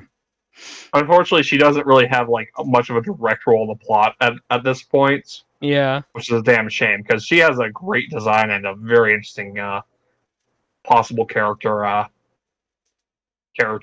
/ motivation. And Akari is and future Akari, I guess, is fully aware that Menno is trying to kill her, and she wants Menno to kill her. But and this is a really fucked up relationship, but I'm here for it. That's a fucked up relationship. Wow. It doesn't have to be that way. If you could just, although Menno herself is thinking, maybe if there's a way I can keep her from going out of control, that I can guarantee that she can control her power. But yeah, because she clearly does not want to kill Akari. But yeah. Also, just Ashuna and Momo's relationship is also really fun. Oh no, I love that. That is a major highlight. I do too. That is a major highlight of the show for me. I love those two. Yeah. They're fantastic. And Momo should get ready to move on because Menno is taken now. Yep. Menno has a new girlfriend. Sorry, Momo. Yeah. It's okay. Ashuna's right there. She likes you a lot, Momo. Ashuna's arms are open for you. Yeah. No, they're quite fun. But yeah, this is a really solid show overall. It's just frustrating because it's like you have to end it like this, and it's like there's so much here that could be expanded upon, and I don't know if we're ever gonna get there. I really hope we get another season. Yeah, I do too. This is really good stuff. I do too. Like there are like several light novel adaptations I want to get full adaptations, but this is really high on the list for me. Yeah. I might even check out the light novel at some point. I think there are like 4 volumes out in English now. And this only had 2. Okay, cool. That's good. I'm glad to hear that. But yeah, very good show overall. Just we need more. That's all. We just need more. Yeah. Yeah. Still very good. Great lead characters, and second half of the season had some really good antagonists. Oh yeah, absolutely. I'm pleased with the antagonist we ended on here. Pandemonium is creepy and fantastic, and I think a good like because we're only told of what happens to Lost Ones after they lose control. We don't actually get to see it very much ourselves, and this is what happens. And Pandemonium is the worst case scenario. Yeah, Pandemonium is absolutely the worst case scenario. It's also terrifying that basically the amount of power she was exhibiting was basically her pinky finger. And she was absolutely dominating the entire fight. Yeah. But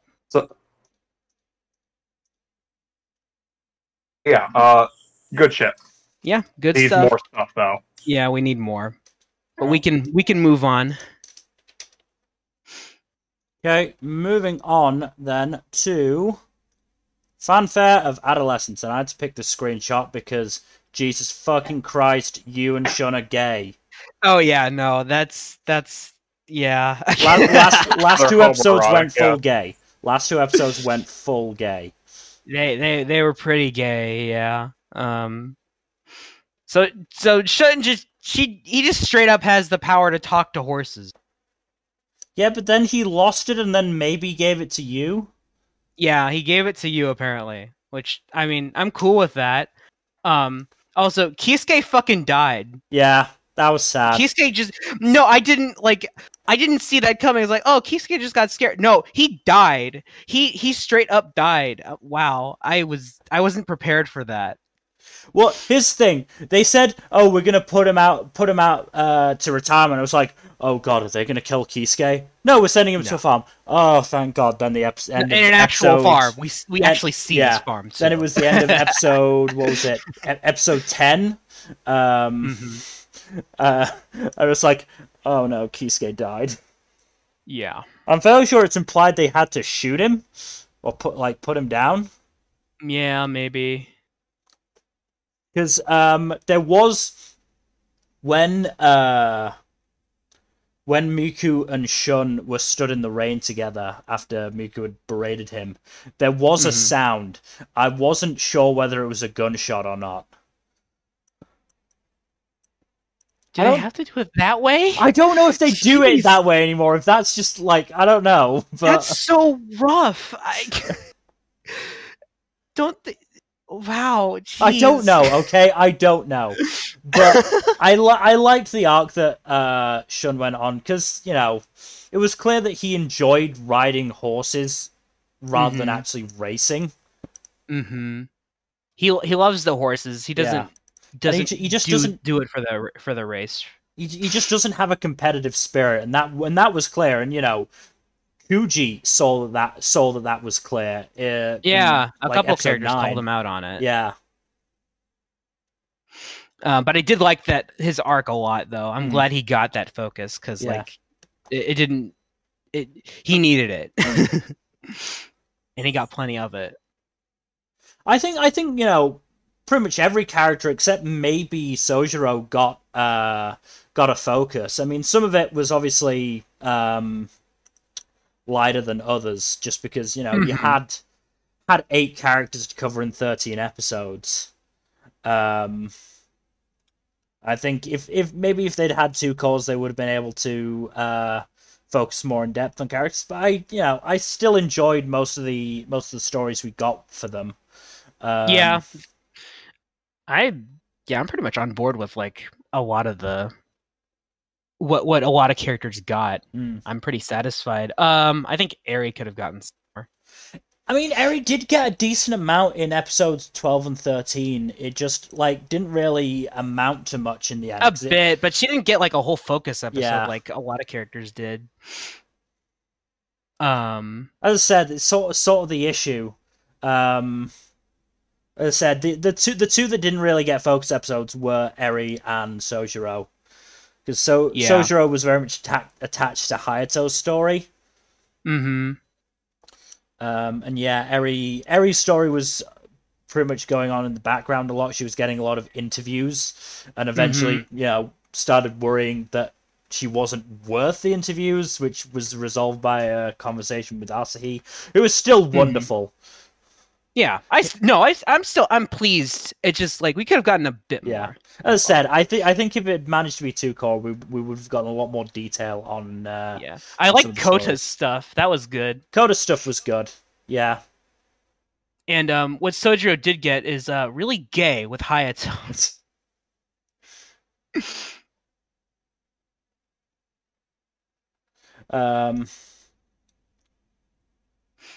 Yeah, what else? I mean, I enjoyed pretty much all of this. It really was just an enjoyable time. I was engrossed to the point where, you know, when I was I got to episode 11 and realized I hadn't, you know, note down any time codes for screenshots because I'd just been so engrossed in the story. Mm-hmm. And then we got the gay moments in episode 11, so it was fine. Yeah, we got some gay towards the end here, so I'm happy with that. Yeah, I very much like the character drama in this show a lot. I think like one of my criticisms is mostly just like the horses themselves when they're running. A lot of the CG in this show does not look great. No, animation like, animation wise, it was never amazing. No, it was never amazing animation wise. And like the CG can be pretty rough here and there. It's not like offensively bad, but it's like it's noticeable. But yeah, it's like there's certain moments where it's like this would hit a lot harder if it were better animated. Yeah, but at the same time, I don't think it ever took me out of it. No, I don't think so either. And again, I have to mention again. I mentioned this last stream, and I'll mention it again. The detail they put into Yu's scar was so fucking good. It looked vicious. Looks great. It looked vicious in some shots, and it's like so uncomfortably vicious, and that's wonderful. Yeah, because scars are usually just like a mark in anime, and that's kind of just it. Usually it's just a patch of different colored skin, but this had actual depth. It actually looked like he'd had part of his face scooped out. Ow. Yeah. No, ow. That's the point. Ow. It was a big fucking scar on his face. Ow. Yeah. One thing I do have to mention, of course, the music was very good, especially during like bigger moments, like when we get the Sawano drop. Yeah, really good, really solid. Sawano did good work with the music. Sawano did very good work with the music. OP and ED songs were also really fucking good. I love the OP and ED to this show. Spoiler alert: I didn't give them any awards, but like they're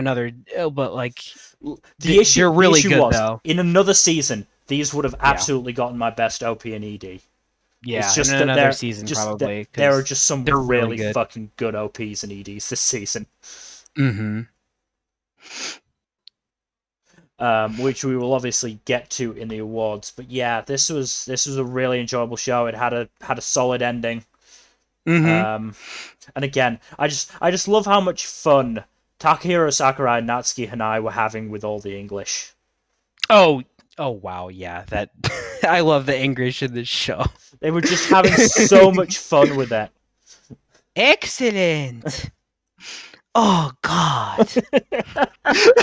Unbelievable. Oh God. And they actually noted later in the show, just like, Amane's been learning from Asahi, and I don't like that.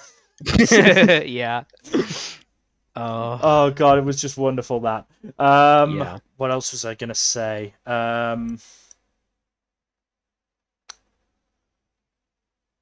Something else I was gonna say. Related to that for some reason. Oh yeah. Really loved that it seemed like they got an actual Brit to do the voice for Amane's father. That was so wild. It's like, wow, this English is really good. And then you listen to Amane's English, and it's like, oh wow, that throws me off. No, I heard it. I was like, there's no way this is a Japanese person talking English. There's no way. That's an actual Brit they got.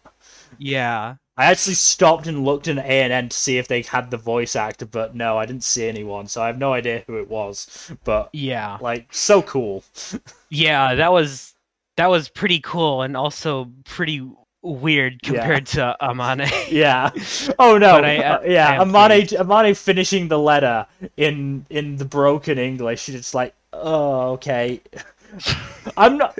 I don't expect good English from like properly good English from any Japanese voice actor. Like it's always just a plus when it's really good. But yeah, that was just a pleasant surprise and kind of a hilarious one. But I kind of prefer it when it's like heavily accented because it just makes it funnier. I did like the scene in the finale that you had with the CEO. Yeah, I love that scene too. That was sweet. Like really sweet. It made it clear that she did actually really care for him. Yeah, because like there were times where it didn't seem that way, but I'm like, okay, good. No, this makes me happy. You know, it's clear, and by the sounds of things, you know, they saw each other as parent and child, and you know, you get those parents that, you know, will push their child towards what they think is best. Mm-hmm. You know, makes that relationship all the more realistic and nice. So yeah, really good show in the end. Yeah, I'm very much pleased with this show. It's very solid. I wish production values were a bit stronger. I wish some characters got a little more attention, but aside from that, like really freaking solid. Yeah, I'm pleased. I'm very pleased. So I'm glad we got some good originals. Yes, some good sports-based originals this season. Yeah. Oh yeah. So before we move on, Nmbr, how many of the 13 horses that appeared in the mid cards did you recognize? Thanks to Uma Musume. I recognized, I think, 10 overall. There were a couple where maybe it's like closer to like 11. There were just a couple where it's like, oh, that's a new one. But yeah, I recognized almost all of them. All thanks to Uma fucking Musume. Yes. Anyways, you want to move on to oh, I haven't watched the show. Moving on to Healer Girl. This is a fun little show. Let me run through the episodes again real quick, because this again got pretty sparkles. This got pretty episodic. Let me see. Right. So yeah, this is pretty much episodic up until the end. But I'm pretty pleased with it. Episode 8, I think I left off on, was where one of the main characters comes from has pretty rich parents, but she just lives with her maid. And apparently the maid was offered, because she's a pianist. She was offered the ability to travel overseas to work with a very famous pianist. But she was reluctant to do so because she wanted to take care of what was her name again? Raimi. Raimi. She had to take care of Raimi. But Raimi learns of this, and she's pretty much devastated because she feels like she's holding her back from her dream. But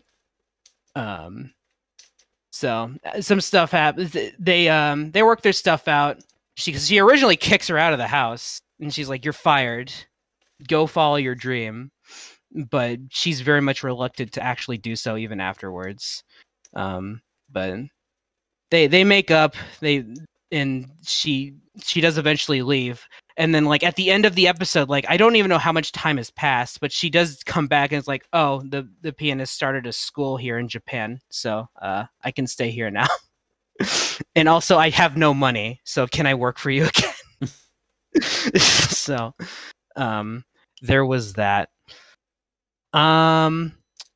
Let's see, the episode after that, where they went back to the hospital because apparently the director of the hospital needs surgery, and we actually get to see like the head of the clinic sing for once, because we don't actually see that very much, and she's insane. The music in this show is fantastic, but she's actually amazing, because when they sing during the surgery, the singing helped reduce like the because it's the healing magic that's never really gone into detail in this show. Like, it helped reduce blood loss. The wounds that are tied up by stitches heal almost immediately. And even they're like, holy shit, how is she so precise with this? All because of the singing. So there was that. And then there was a training camp where they're just about ready to take their C rank healer exams, but they don't feel, but they need to be ready for it, so they do a short training camp. And there's sort of a divide between them during this camp, and it turns out like their beef with each other is all that they admire each other so much that they feel envious. So basically spend like 2 minutes just complimenting each other to work out their differences and try to boost each other up a bit. So it was very intense, but like in a funny way. So they work through that, and then they take their exams. They become C rank healers, and hold on just a sec. Kana, the red-haired girl, all the girls are immediately expelled, and then they take internships. Kana goes to America to study in a hospital. Hibiki studies at the hospital in Japan that they were at earlier, and then Reimi studies at a different clinic that they were also nearby. And when Kana sends them an email saying that she might not be able to make it back when she's supposed to return, they all get worried. So they actually just go over to freaking America and are like, "Are you okay?" And it's like, "Yeah, I'm fine. My battery died and I don't have internet on my phone anymore, so I couldn't elaborate." So, but yeah, this is just a cute show overall. It looked good. The production values in the show are very nice for the most part. And the music's fantastic. It always is. And whenever they just start singing out of nowhere, it's always fun. It's an original, weirdly enough, and it's very fluffy. When it's funny, it's really funny, but overall not anything super duper remarkable. But I am glad I gave this a shot. I had a good time with it. Yeah, That's good. Another solid 7 out of 10. Ain't nothing wrong with it. I'm sure there are people out there who would absolutely eat this show up with a spoon, because this probably just fits their bill. But just really fun. Has some nice ideas behind it as well. If only singing could heal like it does in this show.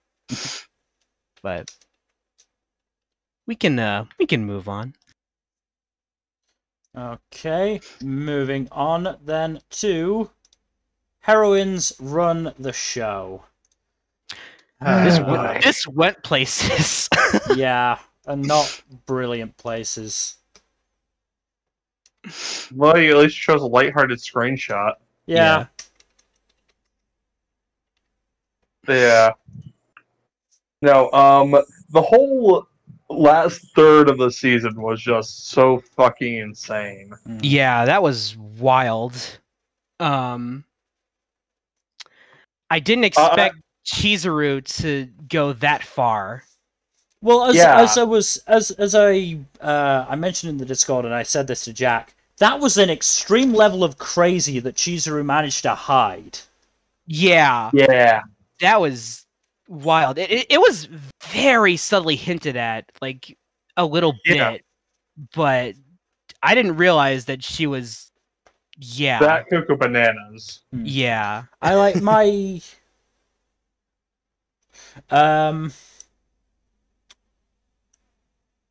Like, I wonder if what was happening, because obviously we know she was exhausting herself at the maid cafe. So that probably played a part. And I wonder if she, started losing it more and more as she noticed Hiyori around Yuzuru and Aizo more. I mean, respect her for at least, keeping her distance from them. Yeah. But... only thing, though. Because, gee.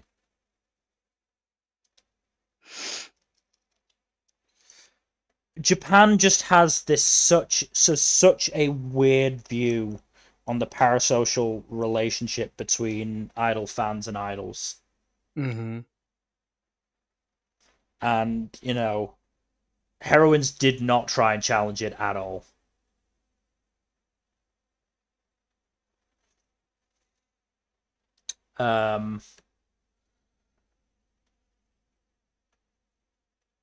Yeah, I do not think that I do not agree with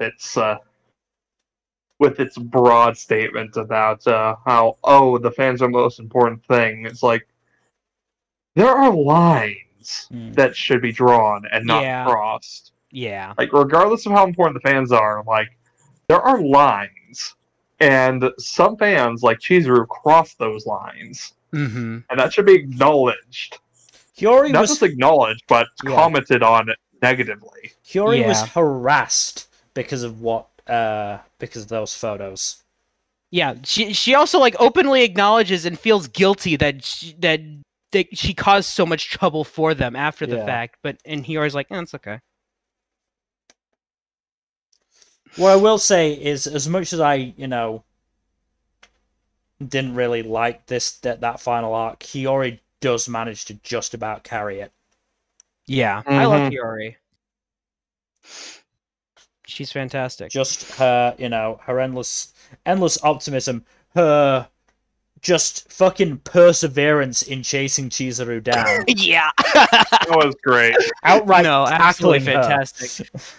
Also, Chizuru should know better. She was not going to outrun her. Yeah. Come on now. Yeah. She is a track athlete. Yeah. You were never going to get away. Yeah. Absolutely not. There was no way. But, the best part about it, I think, was the overarching story that was Yujiro and Aizo growing to appreciate Hiyori. Yeah, I love their friendship. It was done really so sweet. subtly. Like, it was Aizo and Yujiro never outright said, "Oh man, we respect you now and you're great." But they did it through their actions. The fact that they were like, "No, we're not going to give her a ticket. We want her there as staff." Yeah. Yeah. Yeah. That was really nice. Yeah. It was. I end up liking the relationship that both Aizo and Yujiro had with their brothers. Yeah, I was actually pleasantly surprised that their families seem pretty chill. I mean, Yujiro's brother in particular, like there was the God, sorry. There was the potential for drama there, but he actually turned out to be a really nice guy, and we finally learnt why Yujiro was at the police statement in the first episode. Yeah, because he was saving his brother. I actually love that reasoning. Yeah, I forget what was that again. Because his brother was being peer pressured into drinking, and Yujiro rescued him, but a cop caught them coming out of a bar. Mm-hmm. So Yujiro took the blame. Yeah. I love that. I am so happy that his family is actually pretty cool. Mm-hmm. Yeah. That's always nice. Mm-hmm. I think the sports festival episode sort of didn't hit as hard as it could have, just because it felt like, it kind of assumed we would know the second years a lot more. Yeah, that's probably like my biggest thing with the show is actually with the supporting cast. I really like a lot of the characters here, but they need more. There's never really a massive focus on the side characters. The most focus a side character gets is Chizuru. Honestly, I really wish they'd focused on Juri instead of Chizuru. Yeah, Juri was great. Fucking cheering both of them on in their fight. That was funny. Yeah. By the way, Mill, is that one of your best fight nominations? No, it is not. You're just salty because you didn't have any action shows to use. I managed. Well, no, actually, no, I didn't manage to find two proper fights. I mean, he had sports shows. Yeah, you can count those. I could have counted those, I suppose, but even then, like, there weren't. We'll get to it when we get to best fight. We'll get to it. Yeah, we'll get to it. Yeah, we'll get to the reasonings and the nominations that I picked. Overall, like, the last arc really just. It dragged it down. It dragged it down for sure. didn't tank the show for me, but it severely hurt the show for me. Yeah. It didn't really bother me that much. What floored me is just that it kind of just came out of nowhere. Mm. It kind of did, yeah. Yeah, I mean, it's like they sort of hinted at it in she's episode. hit her true self. Yeah. She should be an actress, honestly. Honestly, yeah. Yeah. With how well she did that. And its resolution isn't amazing either. No. No, because as much as I love Hiyori, she does kind of just brush it all off a little too easily. Yeah. And Too nice. yeah, it's like she should have been reprimanded She way had more severely. Yeah. Hiyori had a right to be pissed. Yeah, like everyone should Honestly, have been pissed. Yeah. Like, what Chizuru did was dickish to the Yeah. extreme. Yeah. It's like she didn't mean to, take things like to cause so much trouble with that, but she still did it, and she didn't admit to it either. She's an Idol fan. Mhm. She had to know how that would be received. She had to know. Yeah. Mm-hmm. Mm-hmm. Maybe she thought that it would only affect Hiyori and not affect Aizo and Yujiro as much. But yeah, because if she knew it would affect them, she never would have done it. Yeah, especially Aizo. Yeah. That's a little weird. Yeah. No, that's not a little weird. Like, that's really weird. Yeah. She was talking to his pictures in her locker. That's weird. Yeah, that's pretty weird. I don't think he'd ever reciprocate. Yeah, that's therapist intervening time. I think Chizuru might actually be a good example of why Yujiro is not huge on women. Aizo. Yeah. Oh, sorry, Well, I get them mixed up. Yeah. One different reason for it, and also like there's subtext between those two. Mm-hmm. Oh, yeah. Like, yeah, I do. That's kiss type subtext, but it's there. Yeah. That's the other thing I really enjoyed. Again, the subtle building of the relationship between Yujiro and Aizo. Like they still acted fucking cold towards each other, but when push came to shove, they were both willing to work together to help Hiyori. They're both massive tsunderes. Yeah, huge tsunderes. Both for each other and for Hiyori. Yeah. Oh, I've just remembered. So I think her name is Uchida, the one with the glasses. The producer with the manager lady. The one who calls Hiyori Hyoko. Yeah. I'm starting to wonder if she thinks Hiyori's full name is Hiyori Hyoko. Because there is no fucking way that she could continue to get Hiyori's name wrong. The other producer said Hiyori in front of her. So I have to think it's like fucking Scrubs with Dr. Kelso calling Turkleton because he thinks that's his last name. He thinks his name is Turkleton. My God. I have to think that she genuinely believes Hiyori's last name is Hyoko, because I don't understand how that would continue otherwise. Mm-hmm.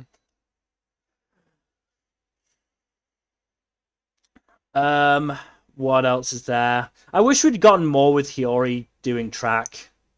Yeah, me too. That's so disappointing. We didn't get much with that at all. And it's like, man, we could have gotten more of that. We could have got more with the second years. It's the second years were nice. Yeah. They felt kind of wasted. Yeah. I really like those characters. It sucks that they didn't get more. Mm-hmm. They're apparently part of the Honeyworks extended universe or some shit. Yeah, I'm looking at that right now. What the hell? Yeah.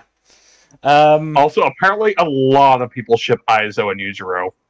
Well, that's big fucking shock. Yeah, I'm shocked. It's not surprising. I can't believe it's not remotely surprising. Yeah.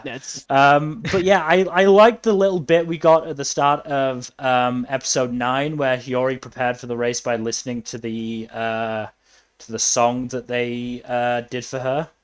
Mm-hmm. And that's part of the reason I wish we had more of that. I wish we had more of Mona. Like it felt like a waste to just have it in the epilogue. I'm so annoyed that it's just limited to the epilogue rather than Yeah. like an actual episode about that. Yeah, it was just frustrating that it was like, oh, and then I met Mona as an idol. Holy shit, she's an idol! Wow. Fucking hell. Like there was drama to be had there, especially considering Mona is the other girl's sister. I can't remember her actual name. I don't remember either. Regardless, this show was like so much wasted potential at so many points. Yeah, I still really enjoyed it overall, but I enjoyed it, but like it'd be one of those sevens that's like really good, but with a lot of caveats. Yeah, there are definitely some really good parts. Just as a whole, it doesn't live up to the potential it had. Exactly. Which is a damn shame because it had a lot of potential. yeah, it did. It definitely did. Yeah, I think where it delivered though, it delivered really well. Yeah. Are you guys ready to move on then? Yeah, I would say so. So moving on to I'm Quitting Heroing. So this one took an interesting twist. So it turns out the demons wanted to be able to use a Philosopher's Stone to restore their realm, right? And the only known Philosopher's Stone was in the human lands. But Leo knows that there is a Philosopher's Stone another Philosopher's Stone available. So he's like, you know what? I'll show you guys where it is, since you guys have earned my trust, and I've earned your trust, and all that. We're all Coach. We're all buddies here. And he even manages to earn the trust of the Demon Queen, who hated his guts at the beginning of the season. It turns out that the other Philosopher's Stone is inside his heart, and is basically making him go. And he's like, "Yeah, you can have the Philosopher's Stone. You just have to kill me." Seems a fair deal. Yeah, and he makes them fight him. And he is ludicrously powerful, as expected, and wipes the floor with their asses for most of the fight before Echidna pulls out her ultimate spell, which was specifically made to counter him specifically. Because this guy is 3,000 years old and only gets stronger with time and combat. That is literally what he was designed for. He was designed to get stronger with each new opponent he encounters, and to never stop getting stronger. So they managed to finally mortally wound him because of this, and he's like, okay, go ahead, yank out my core, use the Philosopher's Stone. And I'm like, no, fuck that. Stand up, you're helping us. Which, really great. Love that.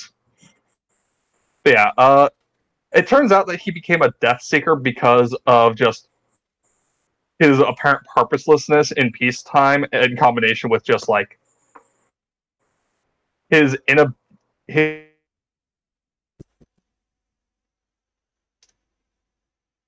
So is that everything, or?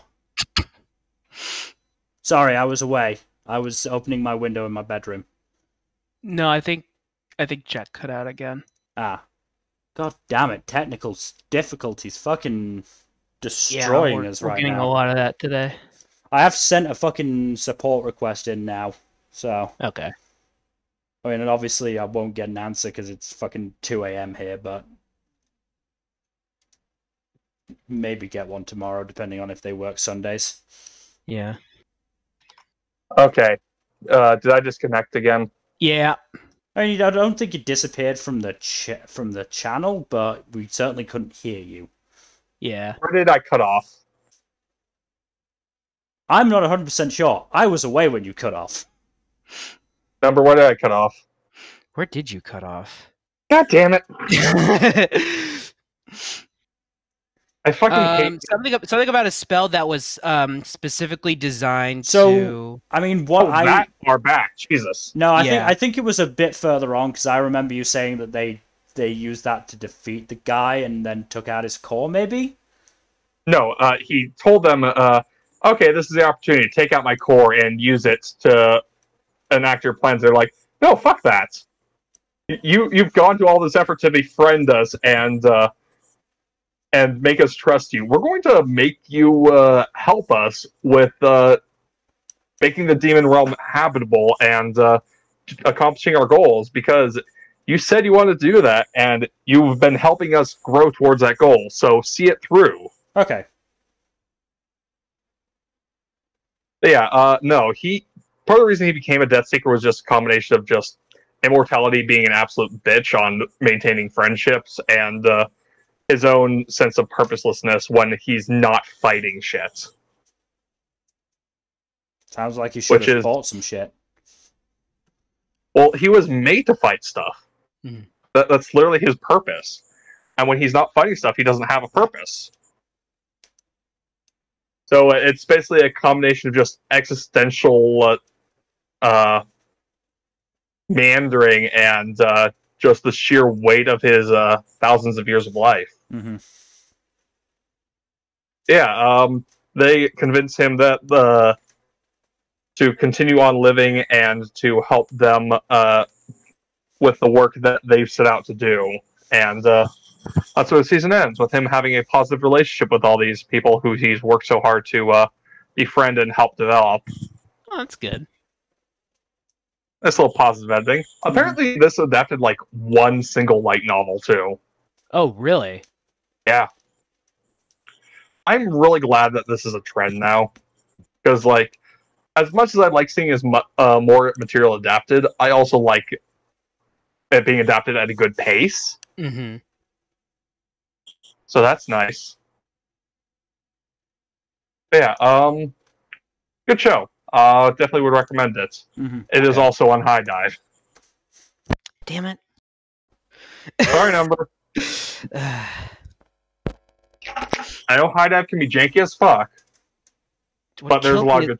What kills me is that they don't have a PlayStation app. Mm. That fucking sucks, yeah. Yeah, that's how I watch all my stuff. That's rough. For Kongming and Executioner, I had to watch that on my phone. You don't have a computer? I do, but I watch a lot of anime while I'm at work because I work at a service desk, so I have a lot of green time. So I watch that stuff during my green time, but I can't watch it on my computer. So yeah, I have to use my phone or my PlayStation. How do you bring your PlayStation to your office? I work from home. Ah. Pandemic be like that. Yep, that makes sense. Yeah. Anyways, moving on to oh boy. Oh boy. Moving on to this, not very Praise the well known little show. not very well known show. Like nobody's really talking about it. We thought we'd throw it on here. Yeah. Kaguya-sama season 3.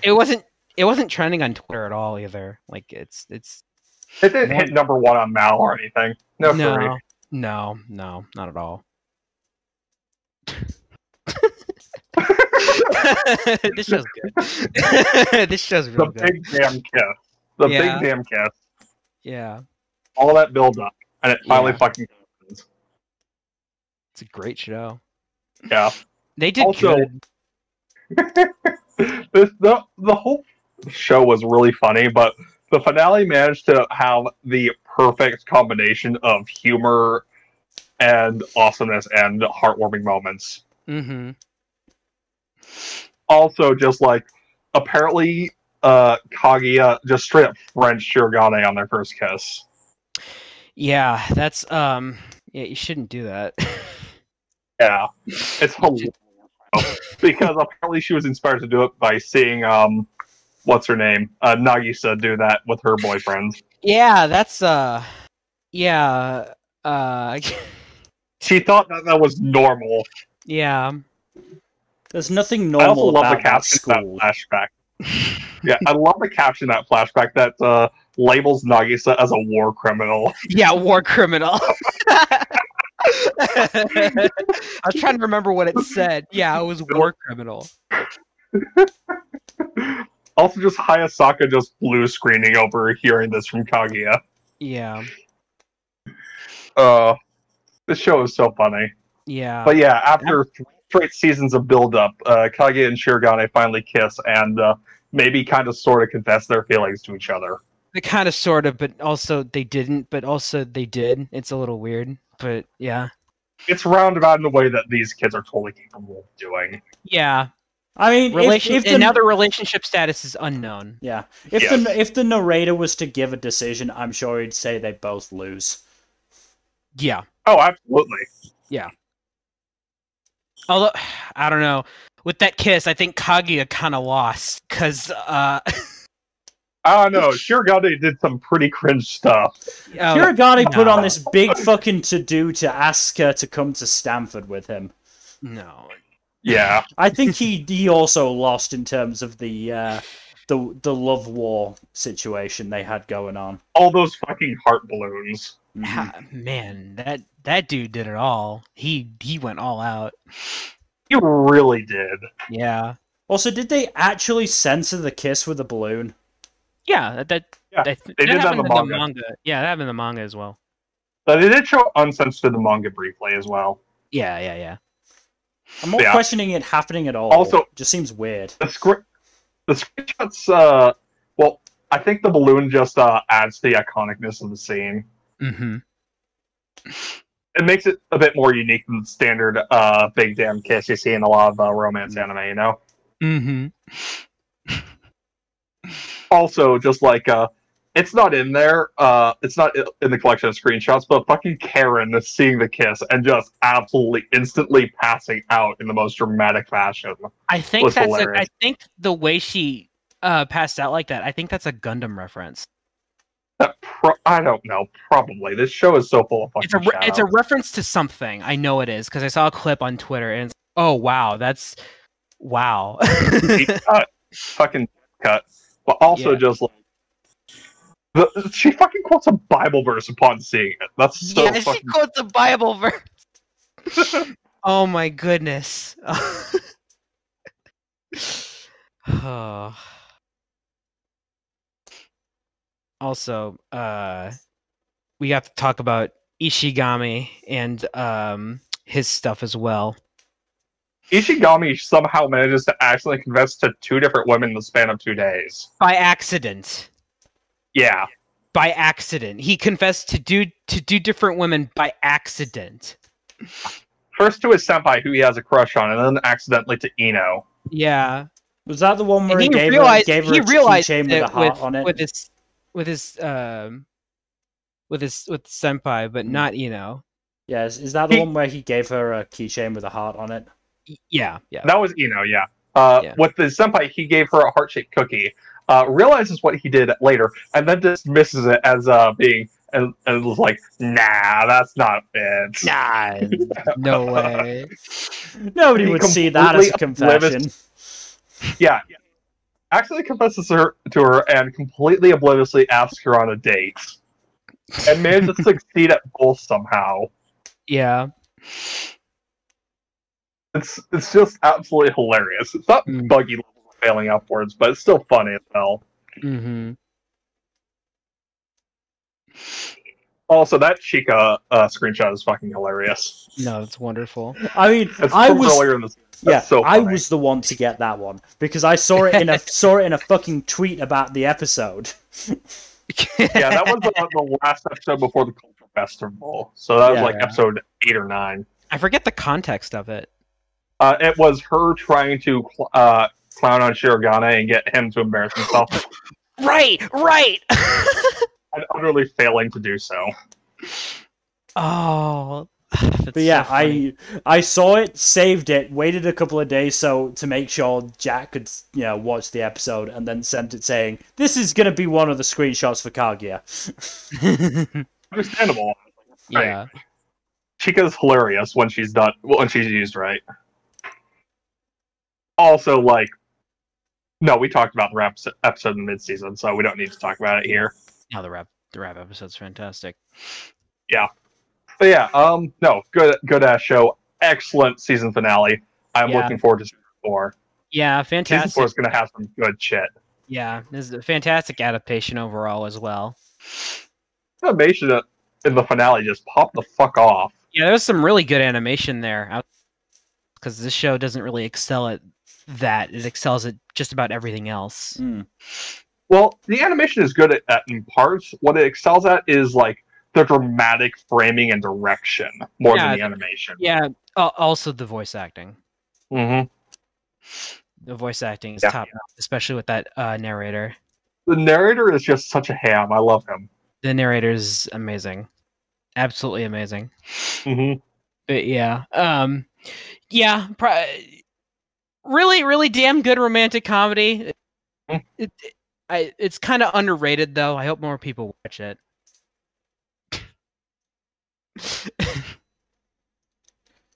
So just in all seriousness, it is still the top anime series on MAL. Yeah, it's still #1. That's crazy. Honestly, that's what it deserves. I don't know. I mean, like, in terms of romantic comedy, sure. As a show, as an anime... Yeah, no, I know. It's still an easy, like, top 20 anime of all time. No, it's a top-tier anime in general, yes. I just don't know if it's... #1 is a bold statement. No, I get it. I just find it hilarious that it's #1. No, More than any of the big shonen action series. Yeah, it's fucking Kaguya. Yeah, I mean, Fruits Basket got #1 for a while. Yeah, also deserved, in my opinion. Yeah, no, I agree. This is another one of those where it's like, this is fine. I don't 100% agree with it, but I understand. I get it. Yeah. Anyway, moving from one high tier rom-com to another. Komi-san Can't Communicate Season 2. Oh boy, did we cover some really good material in these episodes. If only I watched it. Yeah, there are only 2 episodes left in this season. Yeah. Oh, you're not watching it, Nmbr? I was going to, but Netflix. I keep forgetting. Do you want me to at you on Wednesdays when it comes out? No, I'll probably. No, this season's pretty dry. I'll make a note. I'll remember. Because this is I feel where Komi starts to get really good. No, I believe you. I really enjoy the show. I just keep forgetting. Because this is where the good characters that do stick around start to really get introduced. Because we got introduced to Katai already, and we get more of his stuff, and he's just so fucking funny. I love Katai so much for his just sheer dumbassery, and we've also gotten. Oh, go ahead. And his belief that his actions towards Tadano are just purely friend related and not completely romantic shaped actions. And then we've now been introduced to Narase and Komitani. Yep. Oh, they're God. fun. I love Komitami so much. I love him. And we got the school trip, which is a really fucking good arc. Except for the Yamai bit. The Yamai bit is bad. Fuck Yamai. Yamai sucks. Yeah. But all I will say... Once I had the school trip, we did get Kato and Sasuke. Kato and Sasuke are great. They are really good. And that was a really, really nice episode with them. Fucking Sasuke with the Hanya mask and the yo-yos. That was great. I do love Kato playing a straight man to her. Yeah. Absolutely hilarious. Just Kato trying to, maneuver Sasuke into confessing, and Sasuke just completely ignores it and just like, nope, wasn't me. Definitely not me. Despite the fact that when she re-showed back up after saving Komi in inverted commas, she's still wearing the yo-yo glove. Yeah. Also, I love the bit during the school trip where all the boys are like, in the bathhouse, and then they start posing up a storm. Oh yeah, fucking Katai, Narase, and the delinquents posing, and fucking Tadano gets really into it. Just like doing a whole full photo shoot thing. It's great. Yeah. And Komi is just so confused. And probably a little worried about Tadano's sexual orientation. Honestly, she gets like this every time Katai is around. Yeah, because She's just like- Katai is acting like Tadano's boyfriend. Yeah. Katai, on Valentine's Day, gives Tadano chocolate. Yeah. And he's the only one to do so until Komi gives him her chocolate, like, Yeah. very, very near the end of the day. Yeah. Oh, I loved the segment where when they were on the train back and Kato and Sasuke wing-womaned for Komi. That was nice. Getting Tadano to sit next to Komi while she was asleep. That was great. What else was there? Oh, just the groups in general for the school trip. Tadano and Katai and Narase being in one. That was great. I also love that Yamai, instead of getting her wish, gets stuck with Nakanaka in her group. Yeah. That was great. Honestly, Nakanaka is the only character who I actually like the interactions of Yamai with. Yeah. Like, only time I like Yamai. Mm-hmm. Because otherwise she's awful. Yeah. Oh, and the fucking tour guide that they had for the first day that just watched Tadano and Komi interact and was just like, Jesus fucking Christ, just get married already. Exactly. Honestly, she's speaking the audience's mind. Yeah. What's also great was just everyone being a bunch of dumbasses on the school trip in such a fun way. Mm-hmm. Then we have the episodes before that, the holiday episodes, because the snowmen and the snowball fight segments were really nice. Yeah, even if they were a bit out of place. No, I mean not really. The episode before was the Christmas episode, wasn't it? Oh, not. That's not what I mean. It was just like no seg into it at all. Right. And we got to see Akira again, and her playing Hanafuda with the grandma. That was fun. I don't understand the rules of Hanafuda all that much, so I was slightly lost, but it was still fun. It was. I didn't know the rules of Hanafuda, but I was entertained by the fucking grandmother just being a boss at it, and then Komi just stumbling her way to victory. Mm-hmm. But yeah, like this is still a really good show. As I said, this is where I think Komi starts to really improve. Najimi just being, Najimi, always entertaining. Mm-hmm. Didn't get as much of it in these episodes, but we did still get some of it. What with they are an amazingly fun gremlin, honestly. Yeah, we had the pillow fight. Yep. Where Tadano getting being ill, accidentally calling Komi, and then Najimi interrupting Komi about to hold his hand, and then Komi trying to figure out a way to word it, to explain it.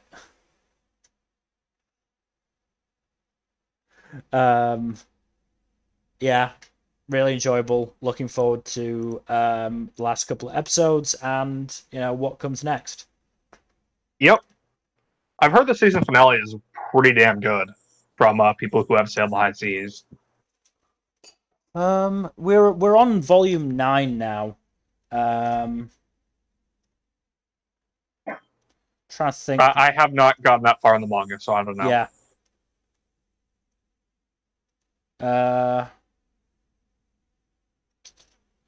Yeah, I'm not entirely sure where it'll end.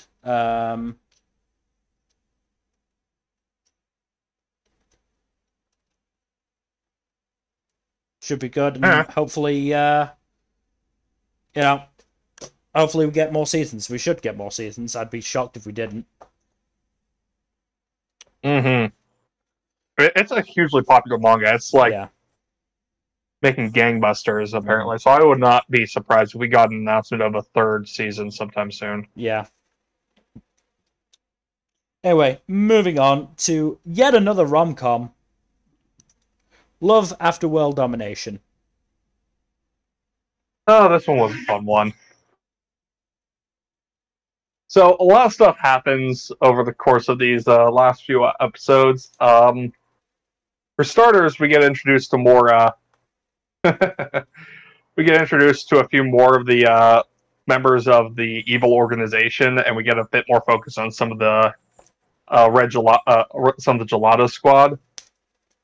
But what was really interesting was the introduction of Ana Hojo, who is secretly one of the Princess series, and also has a crush on Desume,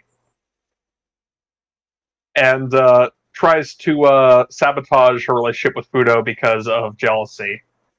Fudo finds this out, like, doesn't realize she's crushing on Desume, and is like, it's okay, I understand, like, love can make you do crazy things. It's like, I don't have a crush on you, you idiot. I have a crush on her. I was like, and he responds by saying, you have excellent taste in women. We should talk about her. She's awesome. Which is just absolute great himbo response.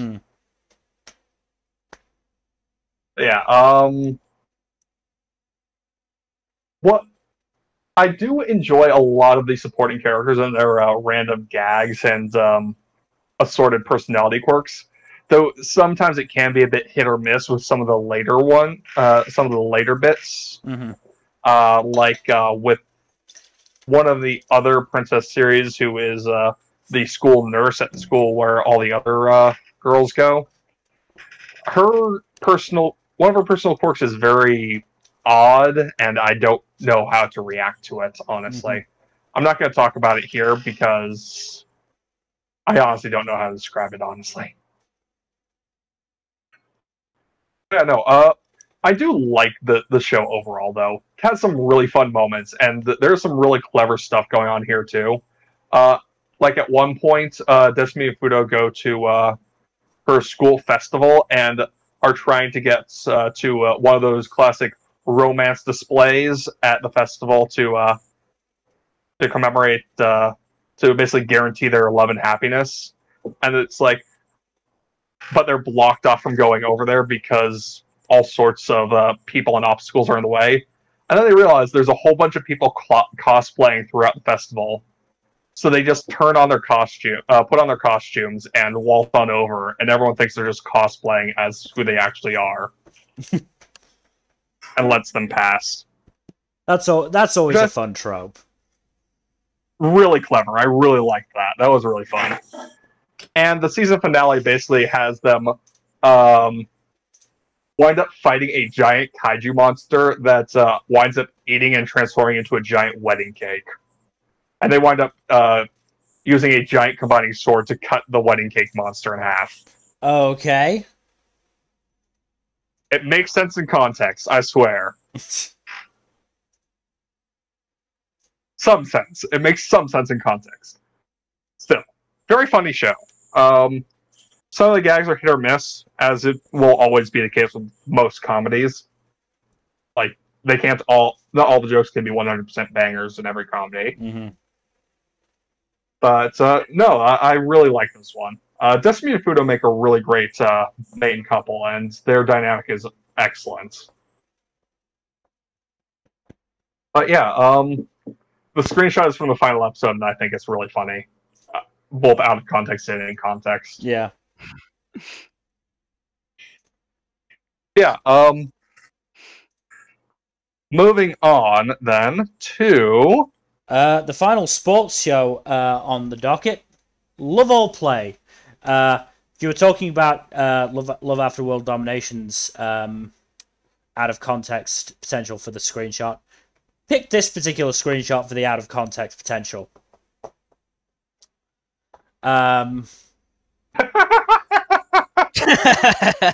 Yeah. What? Huh? Okay, so I mentioned last stream that after establishing Yusa, the golden ace, basically, as this like really really harsh dude. The episodes after that just started taking hit after hit to his reputation, and it continued the trend because in episode 9 they mentioned that Yusa can't do laundry or bathe with other people. And then in episode 11, after the training camp ends, Akira, the guy with glasses, invites the other first years to his place for a barbecue. Yusa tries to join, and then Akira sees off that attempt by so basically Yusa as a kid went to one of those but went to basically like a farm that was attached to a restaurant, and was like went and petted the sheep, enjoyed the sheep, and then when they went to the restaurant they ate the sheep. So now Yusa is traumatized by mutton.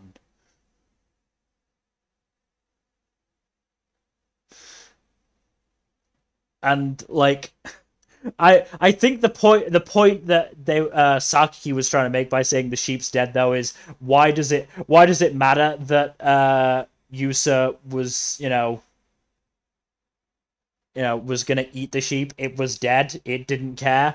I don't know, but it was just fucking again, just so many blows to Yusa's reputation. He also finds out that Ryo is his crush's brother, which was hilarious because he fucking loses it. And it demands why nobody told him, and his fellow classmates were just like, it was kind of funny. Was just sort of wondering when you were gonna figure it out. But other than Yusa, Ryo is making strides, which is good. In singles play, he's made a lot of progress, which is really nice. And his doubles partnership with Sasuke was on the rocks for a little bit because they apparently didn't trust each other, but they're back at it now and they're doing well. And the newbie tournament that they played in recently, they won all 3 competitions: the singles, doubles, and team competition. So they're doing well.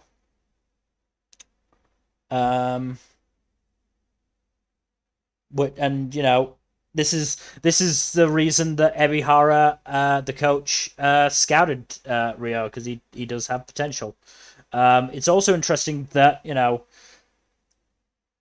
the guy who was, Matsuda, who is the other best first year, faced Ryo in the final of the singles, and while Matsuda thinks he just has to work on his stamina, Ebihara and the guest assistant coach they got in was like, yeah, you do realize that's not his biggest weakness. I know it's not his biggest weakness, but he's got to figure that out for himself, okay?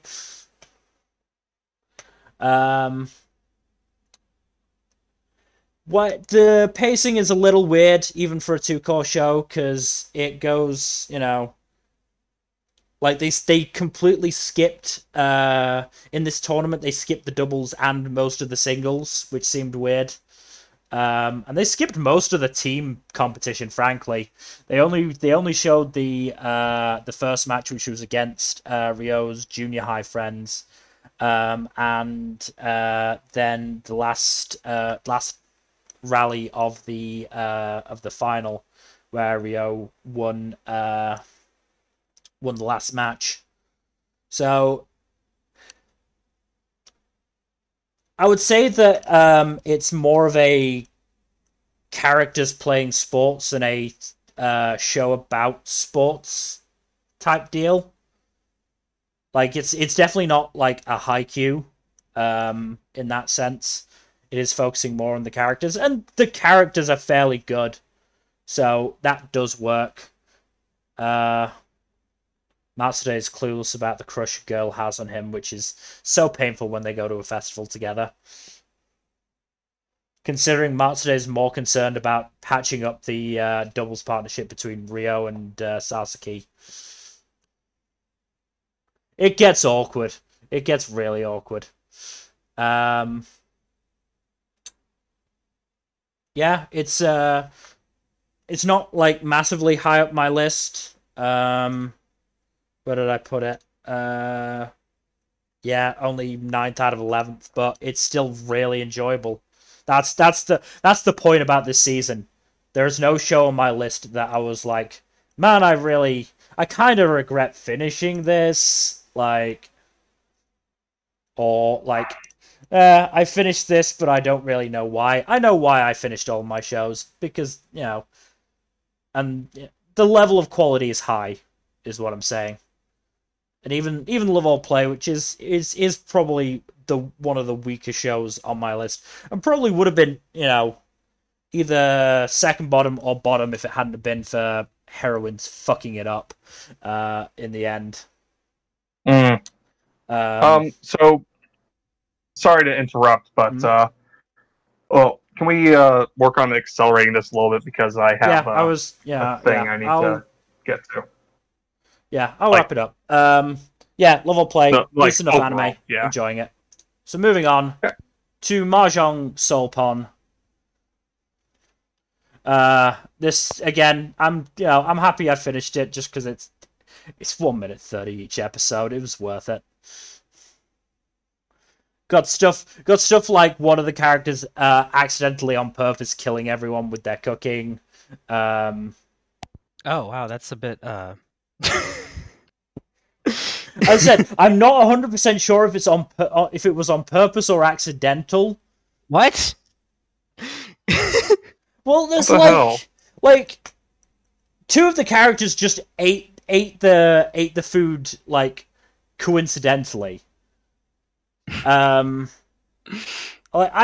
don't know. I don't know whether she was trying to kill everybody or she was just like she just thought she was good at cooking and just wasn't. I really don't know. Okay. There was also an episode where Ichihime was forced to work on a crab boat after the shrine burnt down. And then won a shitload of crab and then the boat at through a dice game that she was apparently very lucky at. Which was fun. Then the final episode, I don't know if there's going to be another one coming. I have no idea how many episodes this is.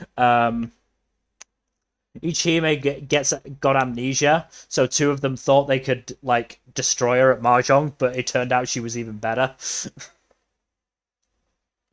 Yeah, it's just a fun, dumb little show, and I enjoyed it. So, moving on to what is certainly a kind of dumb show, but certainly not a little show. One Piece. Hell yeah. Roof Piece, baby. Woohoo. I actually have not watched any episodes past the last time we talked about it, so where are they at right now? They just got past last week's episode was a filler episode. But they just got to Robin saving Sanji and Hyoguro getting infected. Ah, okay. So yeah, they're in the middle of the big action at Onigashima, and we've got to see Kaido's beast hybrid form animated now. Yeah, I saw that. That's pretty cool. Yeah, but yeah, Onigashima is in full swing, and the stuff is good, and yeah, I am very excited for the Robin fight to be animated. Catch up before then. Yeah, I mean, you're probably gonna have time. like 15 weeks or something. It's gonna take forever to get there. Yeah, the anime takes its sweet ass fucking time. It's like a chapter per episode. Still, yeah, fun stuff. Yeah, and we're gonna see one of my favorite moments from the raid probably next week. That's good. It's the bit with Chopper getting his big moments. Oh yeah. And Yeah, let me just so that's say, gonna- I'm not watching the anime, but obviously I've read the manga. Still Mhm. really glad that they did actually go through with having the supernovas versus the emperors on the roof. No, I'm so pleased with that. Roof Piece is fucking great. Yeah. But yeah, we can move on now because, yeah, this is mostly action stuff. Not too much to talk about. Read One Piece. I was gonna say Read One watch, Piece. but that's a big commitment. That's more of a commitment. Read the Read manga. it and then watch certain parts of it. Watch highlights, yes. Yeah. Yeah. Like watch the big moments on like YouTube, but otherwise, yeah, just read it. So moving on then to Onipan. I'm gonna try and use that screenshot so much. The show Wackyo. Fucking Siyukasa saying it sounds sus. Yes. Yeah. Yeah, pretty fun show. Yeah. Not super substantive or anything, but it's still a fun time. No, absolutely not. Then there've been some down episodes that haven't been as good. I do like the episode that reveals just who Kuma is. Sus. Yeah. I saw that was like that has to be one of the screenshots. The Joker. Yep. Yeah. But yeah, no, the Kuma episode was hilarious. Yeah. And again had another bit that was so much better animated than it had any right to be. Mm-hmm. Also, you caught the thing I said about the kick-up song sounding like Megalovania, right? Yeah, I did. Yeah. I also love that I'm not. They may have been doing it like in previous episodes, but I feel like in the episodes that we're covering here, they broke the fourth wall a lot more. Sounds about right. Like Suji saying the Onipan change is the only thing selling the show right now.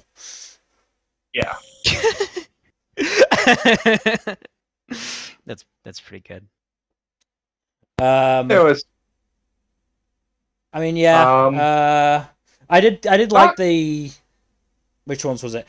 I liked the last three episodes. The YouTube channel one was good. The Idol audition one was hilarious, just because of how much they were trying to get this producer to fail them and just failed upwards. Yeah. Like when they had to act like they were doing a confession and Himawari tried to just be like, I hate you, you suck. It was like, oh my god, you're such a good tsundere. Yep. But yeah, no. Last episode was interesting, but I mean, I liked it just because they did have a moment of heart there, and the reveal of the SR Onipan actually were really good. Yeah. And the callback to the trial episode. Yeah, it's better show than I was expecting. Like, this show could have been so much worse. Yep. Like, but it ended up being, a pretty nice show, with some good characters, and pretty good humor all round. Mm-hmm. So, moving on to RPG Real Estate. This is pretty good. The big focus of the last few episodes is mostly with the subplot I kept bringing up before about the dragon that kept attacking, and the suspicion that Fa might be said dragon. Mm-hmm. Turns out she wasn't. She is a dragon, but she wasn't the dragon that was attacking. It turns out there was this red dragon that was pregnant, and she was trying to find a safe place. She was originally trying to find a safe place to give birth to her baby, but this sorcerer, I'm not sure, is took control of her and made her go on a rampage because she hates humans for some reason. It's never explained why. But everyone at first does think it's Fa, and she gets arrested. But while she's being taken away, the dragon starts attacking, and Fa transforms into her dragon form to stop the rampaging dragon, and it works at first, but then Fa herself is taken over, and she kills the protagonist. She kills Kotone. Like, wow, Oh, damn. yeah, Oh, damn. she literally kills the protagonist. She falls out. She falls from very high up, and you hear her body hit the ground. Oof. And there's a lot of blood. Oh no. And Jesus. and you literally see her soul leave her body. So I assume she gets better. dies. Yeah, well, I'll get to that. So yeah, she dies. Fa goes back to normal. The sorcerer or whoever it was escapes. And no one really realizes that that the dragons were being controlled. But luckily, when they were celebrating the dragon's defeat while also preparing Kotone's funeral, a necromancer who they originally helped find a house for, apparently came across Kotone's soul and was able to put it back into her body. So. And luckily, they had also patched up Kotone's body. So, Yeah, that it'd be kind of hard to fit a soul into a body when it's leaking. yeah, that was still like torn open. Yeah, but yeah, so she died, but she got better. As it does, as it happens. Yes. And the truth is that Fa is actually the daughter of the Demon Lord, who was supposedly slain.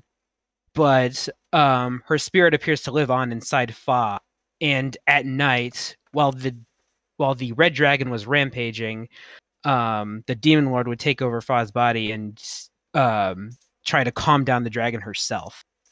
So that explains that. And but of course, now that everyone knows Fa is a dragon and killed Kotone, she's exiled to an island with the other dragon that's going to give birth, just so that if she goes on a rampage again, she'll be fine. But no one actually is put in danger. But to watch over her, the whole agency is being shipped off over there as well. So they're living on a nice volcanic island, and they have a nice big house, as shown in screenshot there. So the backgrounds in the show are really, really nice, actually. That's good. That's good. But yeah, this was a nice little show. Everything before that is pretty much episodic, but what I really liked is that some of the characters that were introduced earlier brought back for the finale. So that's nice. And yeah, this is just a good little time. Nothing spectacular or anything like that. Just cute, fluffy show that got surprisingly dark here and there. The main character, literally dying. Does sound pretty dark, yeah. Yeah. And in fact, really taken 100% serious until she's revived. Yeah, and it being so visceral by the sounds of things. Yeah. There was a lot of blood.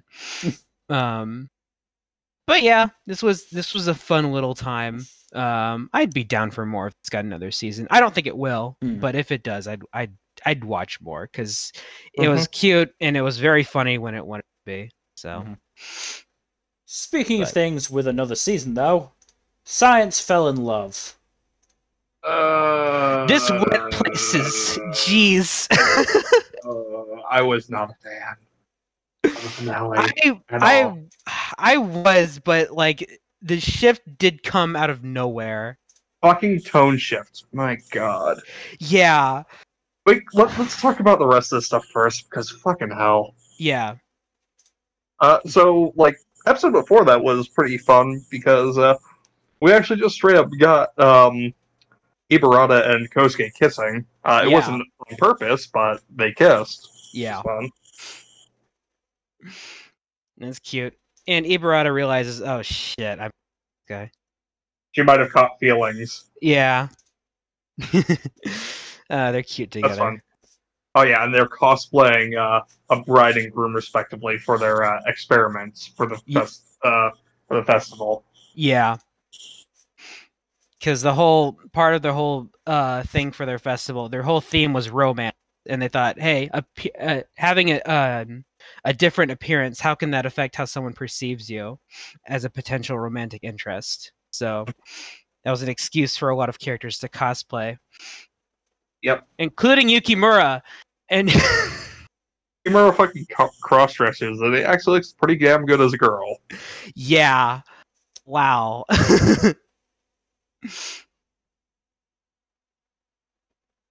But yeah, he looked amazing.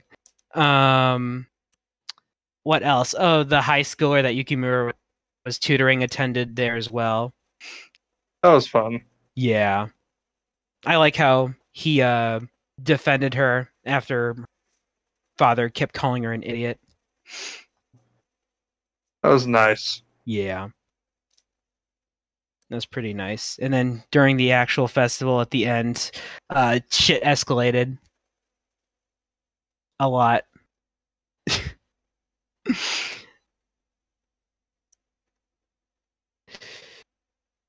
The dude Kanade was dating freaking turned out to actually be not a good dude. I heard it. He's a fucking nut job. I heard it ended up becoming a harem at the end.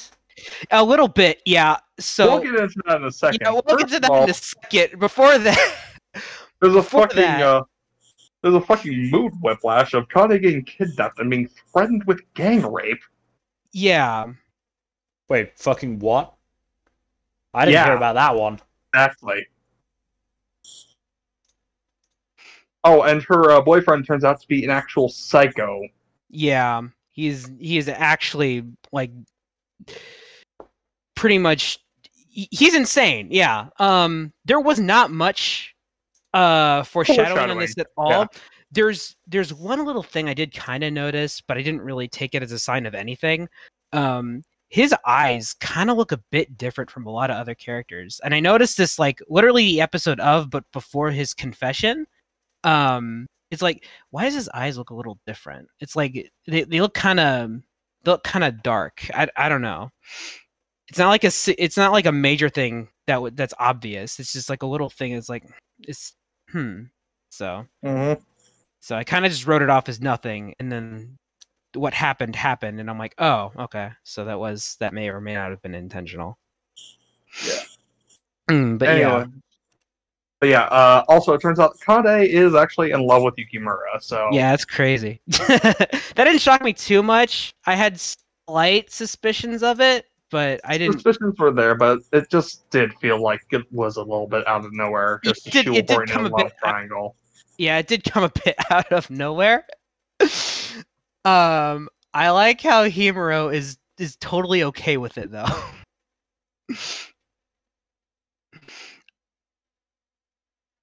She's like, okay, let's continue the science. Let's see who loves him more. Do you think it'll get a third season? I hope it does. No idea. I know not everyone's happy with the finale. I'm kind of down for a bit more spice in this show, honestly. I'm iffy. I might not watch the third season. That's fair. I don't blame you, but I'm down for it. I like a bit of spice, and plus, more than anything else, I want to see Ibarata and Kosuke actually get together. That'd be nice. I need to see that. I was surprised enough that this got a second season. Yeah. So if it got a third one, I'm cool with that. The people that watch this show mostly really enjoy it. So looking at the studio's track record, it's not great. The last show they did before this was is it again? Night Beyond the Tri-Cornered Window, which was... Oh, yeah. Wow. Yeah, wow, looking at all the shows they've done... Please move on. Can we just please move on? I don't want to talk about this anymore. All right. Moving on then to another... Well, more comedy than romantic, but Shikimori's not just a cutie. I love this show. I love this show to bits. This is really great. I do I'm too. surprised with how affecting the most recent episode was. Yeah. Not today's episode, the one before. Episode 10, yeah. Yeah. I love Like, Hachimitsu. I was not expecting to get feels from her. I fucking Yeah. love Hachimitsu. She's wonderful. Great. She's fantastic.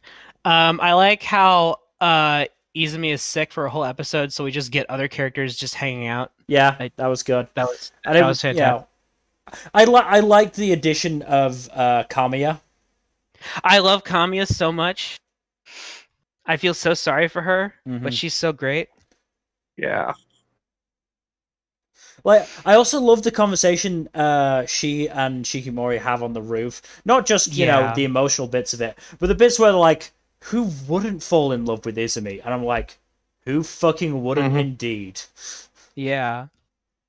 He's such a sweetheart. Yeah. Yeah. Um, I do like the dynamic that develops. yeah. Mm-hmm. Also, like the whole basketball game. Yeah, I loved that. Basketball game When was they great. both got super serious, and I'm like, Yeah. oh, okay. Let's show them Also, what's what. I love those Gyari designs. They're really nice designs. Yeah. Yeah. I love the segment where they have finally addressed Shikimori's jealousy of Inuzuka. I didn't expect Fucking that. great. But it's just the fact that Hachimitsu is the one who has to follow and then figures it out and fucking dresses like Sherlock Holmes. Mm-hmm. And then yeah, the athletics festival episode was really good. Yeah, I really liked that. Mhm. Yeah, it was great. And yeah, the final race just wonderful. You know, again, the show could have easily, and you know, the detractors will say it has, but the show could have very easily fallen into the trap hole of just having only jokes about Izumi's look and Shikimori being cool. Mm-hmm. But I do think Mhm. it's branched out a lot further than that, and you know, No, it's so much more than that. yeah, and you know, it showed that in the race in episode 10, Izumi's not letting his look define him. You know, he lost both his fucking shoes somehow. Mm-hmm.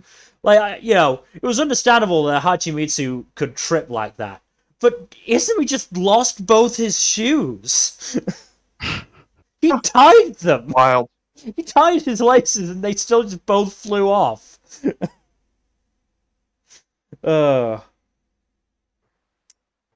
But yeah, this isn't finished yet. Still got another couple episodes to go because Dogakoba got hit by COVID. But Yeah. Yep. I'm looking forward to We'll talk final about episodes. the rest of this in the Three episode plus- check-in. three next plus episode month. check-in, Later yeah. this month. yeah.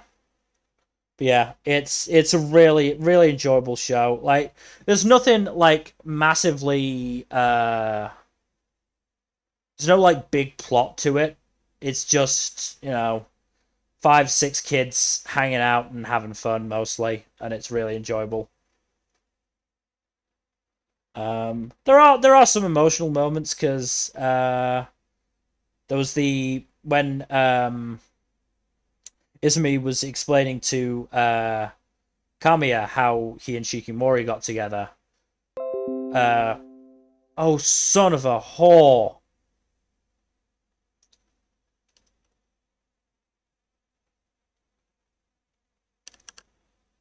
Fuck. I know. I'm sorry. Oh, there you are. Damn it! I know. I don't know what it is. I've contacted them now. They're, you know, this is not on. It's absolutely not on. Damn it. I'll wait 20 seconds up? for it to try and reconnect again. Mm-hmm.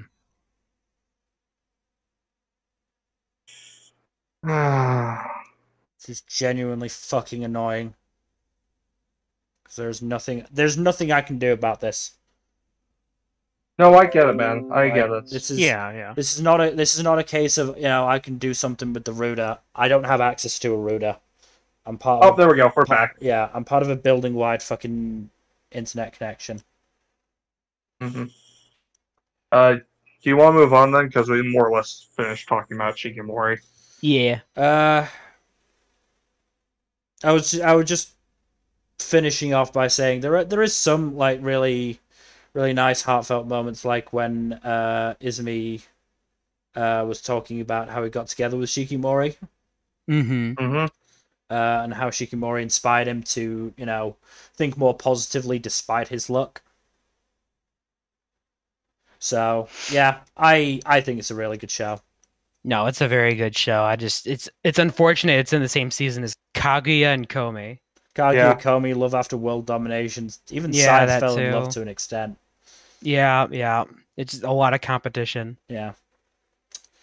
Moving on then to an isekai? How many have we had this season?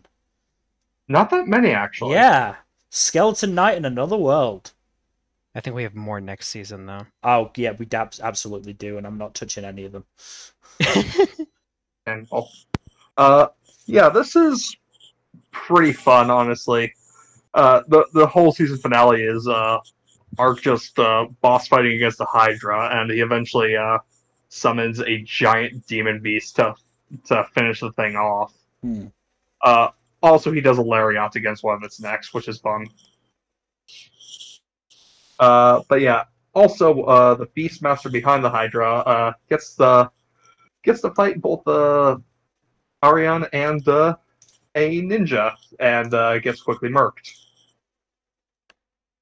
So that's also fun. Yeah, not much to say about this one. It doesn't really have most of the issues it started out with, which is nice, but it's a nice, passable action isekai if you can stomach the issues with the early parts of the season. If you can't, though, you're shit out of luck. Oh yeah, no. If you can't, understandable, don't worry about it. Mm-hmm. Yeah, it's still a fun time. That's good. I've heard good things about it. Anyways, moving on to one of the highlights of the season, though. Spy Family. I've never heard of this show. What are you talking about? Don't even try to hide it. No, this show's sleep.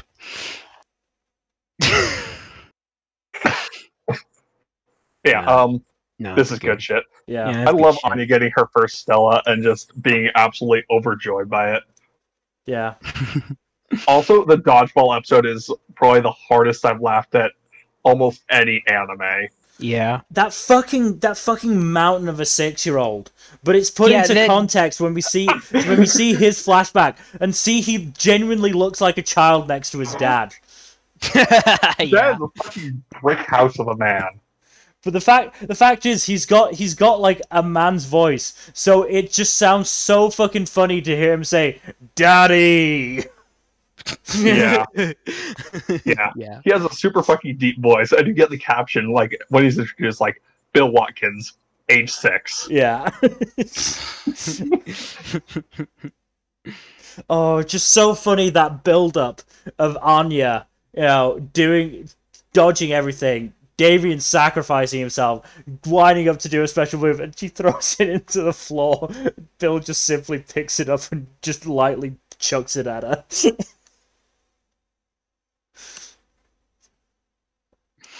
Yes. Really, really good. Yeah. And hey, we got a glimpse at the best boy. Yes, the goodest of boys. Yes. Yuri. I'm kidding. Obviously, of course. No. The actual best boy, who I hate that we won't be seeing until later. The goodest of boys has to wait a bit longer. Yeah. But hey, he'll kick off the season, so that's nice. Yeah. I do think it was a little weird, their choice to end the season with with what is basically a .1 chapter. Mm-hmm.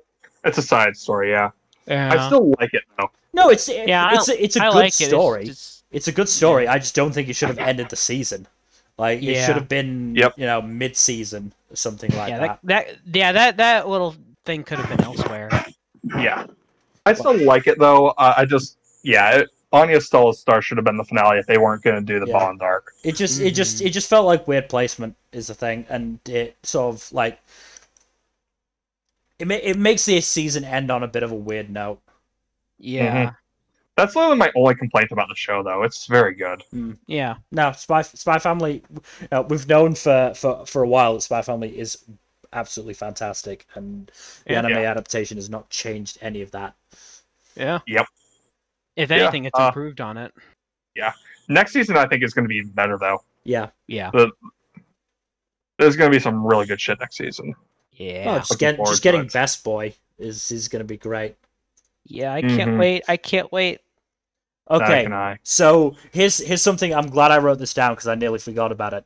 I love that when Anya does her Imagine sequences, she acts it out with her own voice. Oh yeah, she voices all the other characters. She voices the other characters, and it's just wonderful. Yeah, it's lovely. Great. It's great.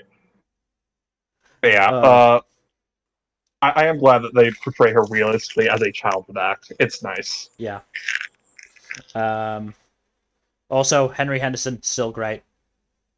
He is quite elegant.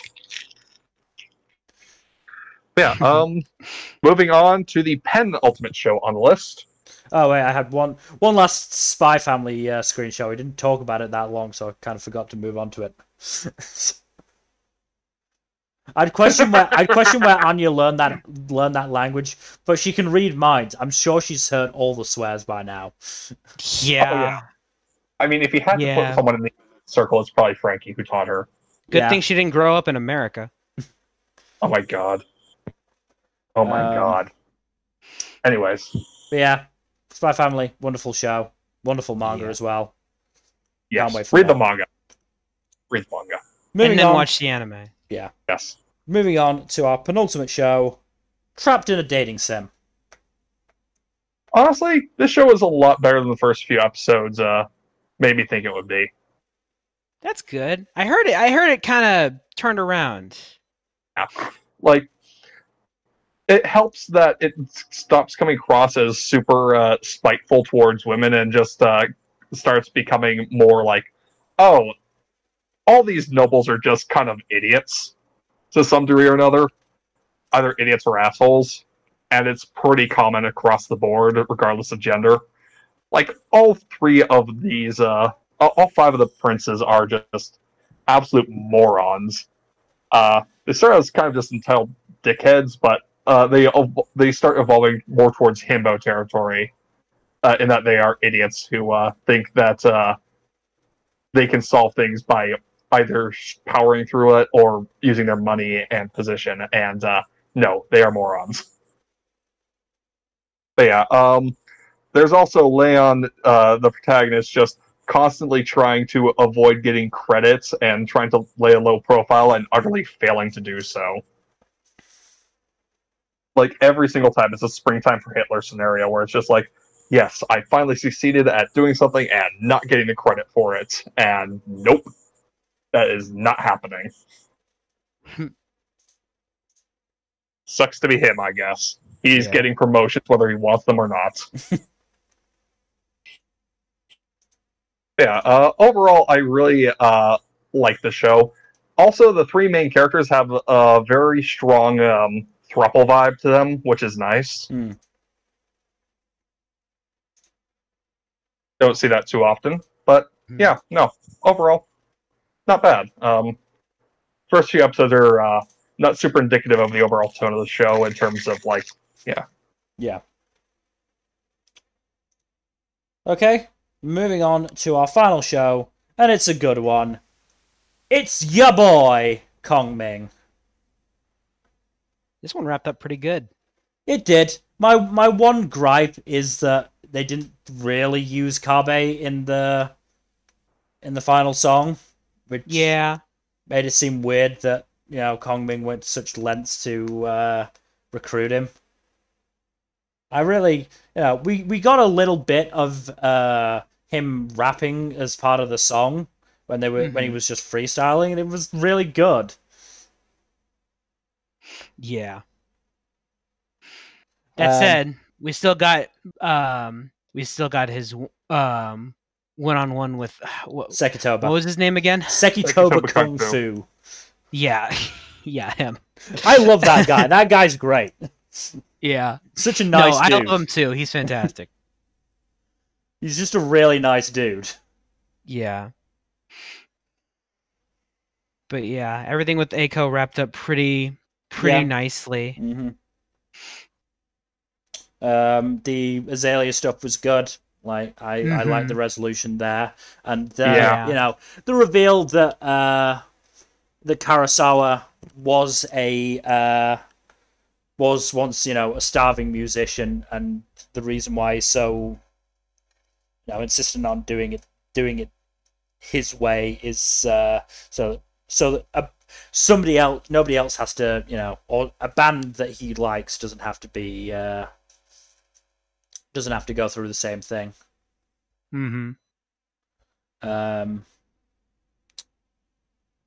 Yeah, I mean it's a solid show. One that I don't think anybody really fucking expected to take off the way it did. No, it just came out of nowhere. This came out of nowhere, and it was fucking fantastic. Yeah. I love this show. The music is so good. Music is so good. Music is really fucking good. Dreamer is amazing. Yeah, Dreamer's a good song. And hopefully, I haven't checked, to be fair. I don't know if they might already be out, but I'm hoping they'll be available for purchase. Yep. Oh yeah. I really want to get the songs. I'd like to say Spotify or I would hope so. Yeah. It'd be weird for it not to be. I would be surprised if they didn't. Yeah. And they've put some of the songs up on fucking YouTube, so I'd be surprised if they didn't release them at some point. That's right. Yeah, they put official full uploads. Yeah. Of some of those. So yeah, okay. So certainly the early songs. I'm not sure if they put Dreamer up, but yeah, I'll have to check. But yeah, really great show. And Kongming is an amazing character. Yeah, he's great. He's so good. Indeed. Yeah, I like how his visions of the past there with his lord. Yeah, I like how those resonated with the presents. Those are nice. Yeah. I also love his whole dynamic with Eiko is nice. Yeah, they're great. I love them. But yeah, I think that's everything we've got to say for this. There's not a lot to say. It's just a really damn good show. Yeah. It just delivered on everything it really needed to. Yeah. And no one expected it to. And Eiko's going to Summer Sonia. Yeah, let's hope we actually get to watch that. We need a season 2. We need a season 2. I could just read the manga, but I can't miss out on the music, man. Yeah. I can't do that.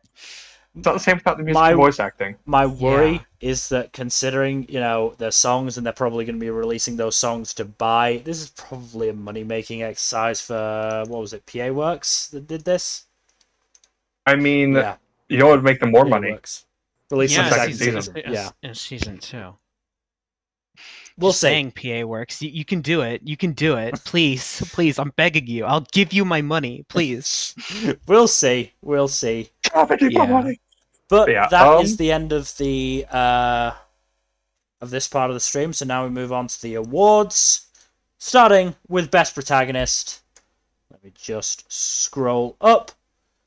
Nmbr, your runner-up, Evangeline F. Kimishima, a.k.a. Eve from Birdie. I will just do this as well, because she is my winner. Because I fucking love Eve. No, Eve is amazing. I love her too. I was considering her, but I went with a couple other characters. Yeah. Yeah. But yeah, he was just fantastic. Like as you know, we mentioned when we were talking about it previously. Like I personally just love how just no fucks given she is with all these, you know, upper class fucks. Yeah. Yeah, she's a wonderful character and can't wait to see more of her. Next year. It's gonna be great. Jack, your runner-up, Menno from Executioner and Her Way of Life. Understandable.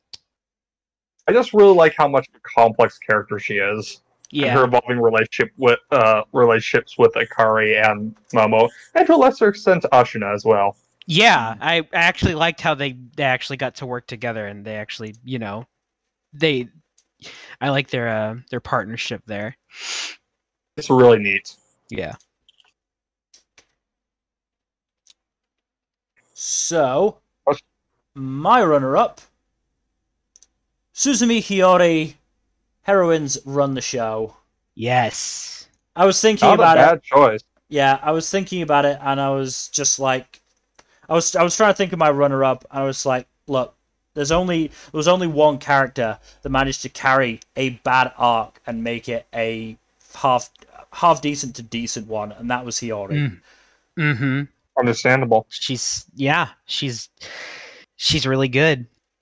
I love Hiyori. Love her. She's wonderful.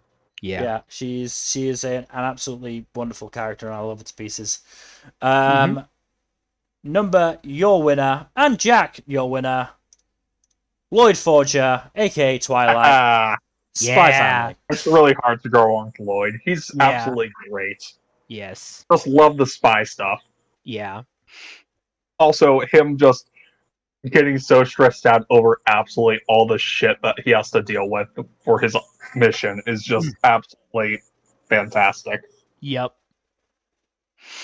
He's wonderful. That man is going to develop an ulcer. Yeah.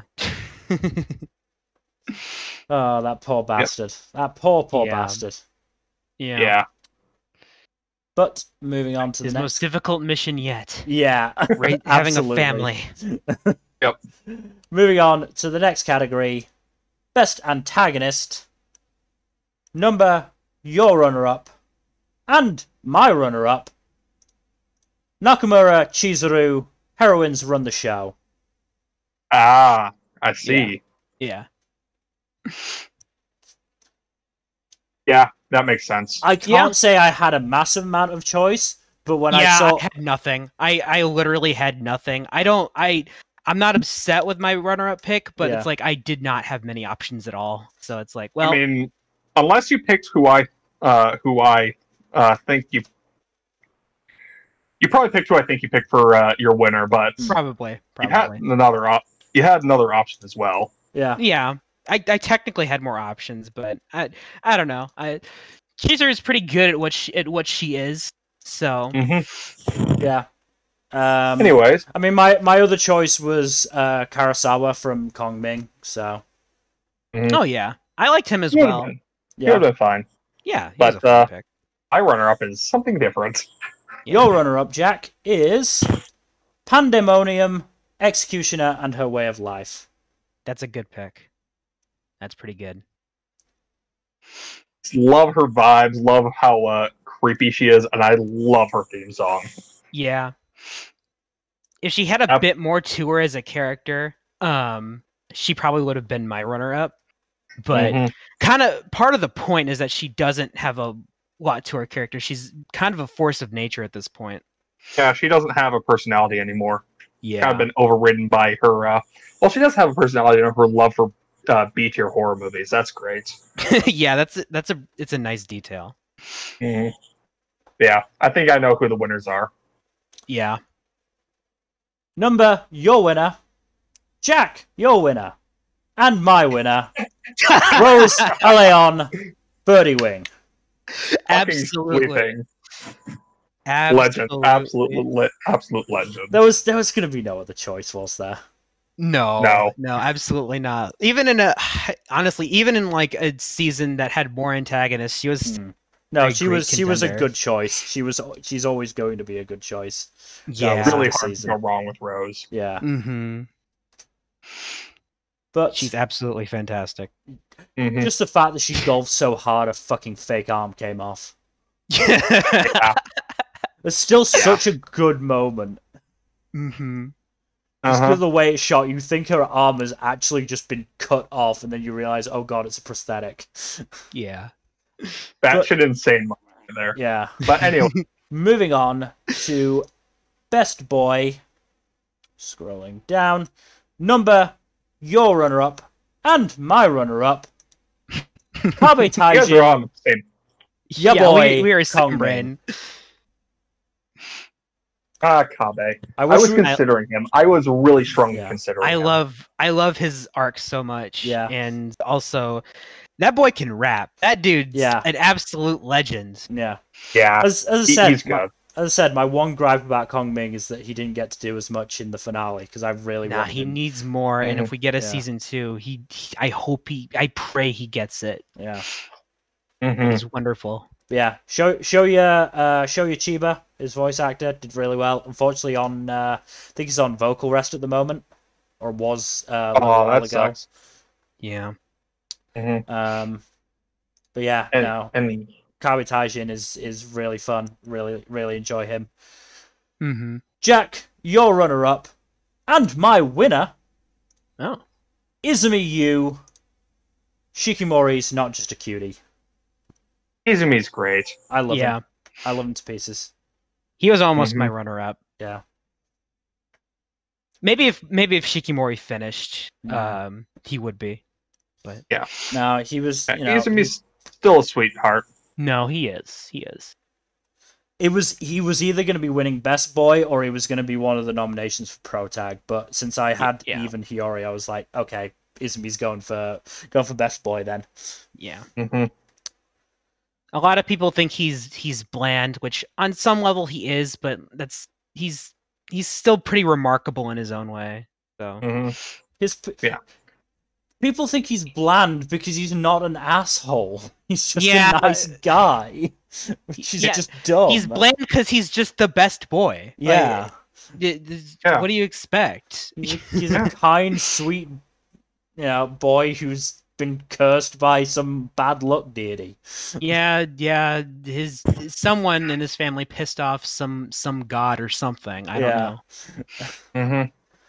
But anyways, Nmbr, your winner, Zhuge Liang, courtesy name, Kongming. Yeah, that makes sense. Yes, I love him so much. He's just fantastic. I don't think I need to say much about him. Yeah. He's just absolutely fantastic.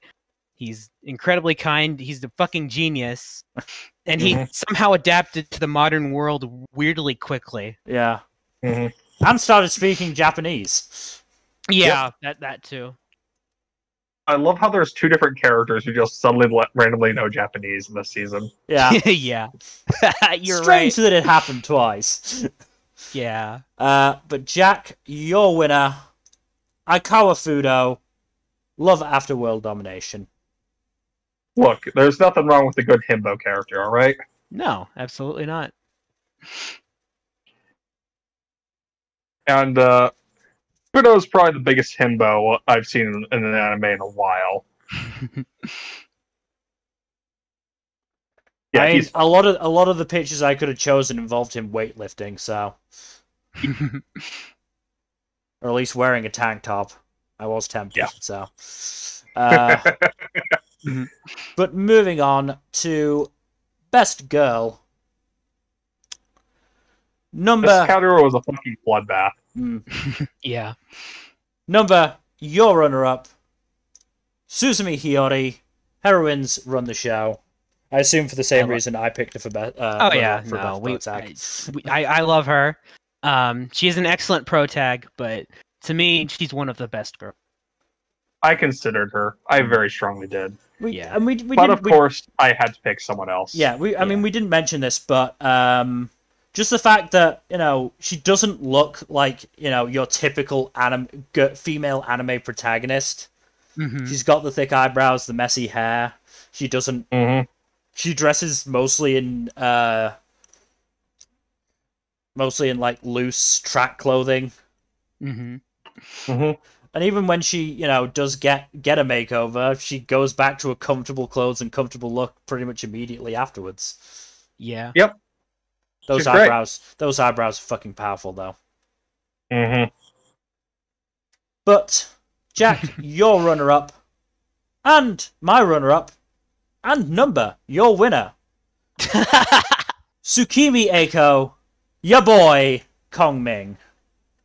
She is Wonderful. great. Yes. She's absolutely fantastic. Absolutely. Absolutely. I love her to pieces. She's adorable. She's an incredible singer.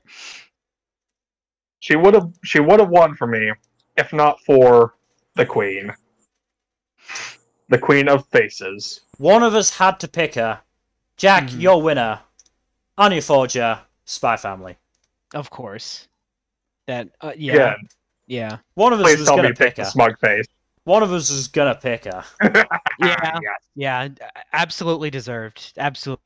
Yeah. Anya's amazing. She is fantastic. I'd like to point Honestly- out that there is not much Spy Family in my awards, and it is solely because I knew that other people would pick them. Yeah. Yeah. So who's your winner then, Mill? My winner. It will come as no surprise, given how much I've talked about her. Hachimitsu Yui. Shikimori is not just a cutie. Yeah. Yep. I Yep. fucking love Hachimitsu her. is great. She's That's a so good- fucking funny. A lot of the girls in Shikimori are A a wonderful, fine yeah. contender for best girl, honestly. Yeah. So Could have picked any of them, Yeah. honestly, but I just Yeah. love Hachimitsu so fucking much. no, she's wonderful. After the sports festival episode, especially, I think. Yeah, she won me over a lot with that one. Yeah, that was fantastic. Oh god, that was so sweet. No, I just find her so fucking funny. But yeah, there's so many other girls we could mention. Nanami from Kongming, Nanami's great. Jury from Heroines Yor Run the from- Show, Yor from Spy Yor from- Family. Yeah, Yor. I thought slightly about Eri from Fanfare. Mm-hmm. I thought a little bit about including Destiny from Love After World Domination. Aoi Aoi, from Birdie Wing. Yep. Viper. The pair Oh, yeah. would be Yeah. interesting. So yeah, And of course, Ashina from Executioner. there was also a lot yeah. of competition for me for Best Boy as well, because Mm-hmm. Henry Henderson was on my possible nominations list. Oh yeah. With an elegant solution. Yes. Komitami Yeah, from Kobe, um, Tachibana Togashi from Aoashi, Inazuka from Shikimori, Aoki Amane Shun and you from fucking Fanfare. That show was a boy fest. Anyways, Yeah. But moving there are on, just so many. moving on Yeah. to Best Ensemble. This list contains multitudes. Yeah. Nmbr, your winner, your runner-up, sorry, and Jack, your winner. Your boy, Kongming. Yeah. Hell yeah. Great cast. Absolutely fantastic cast.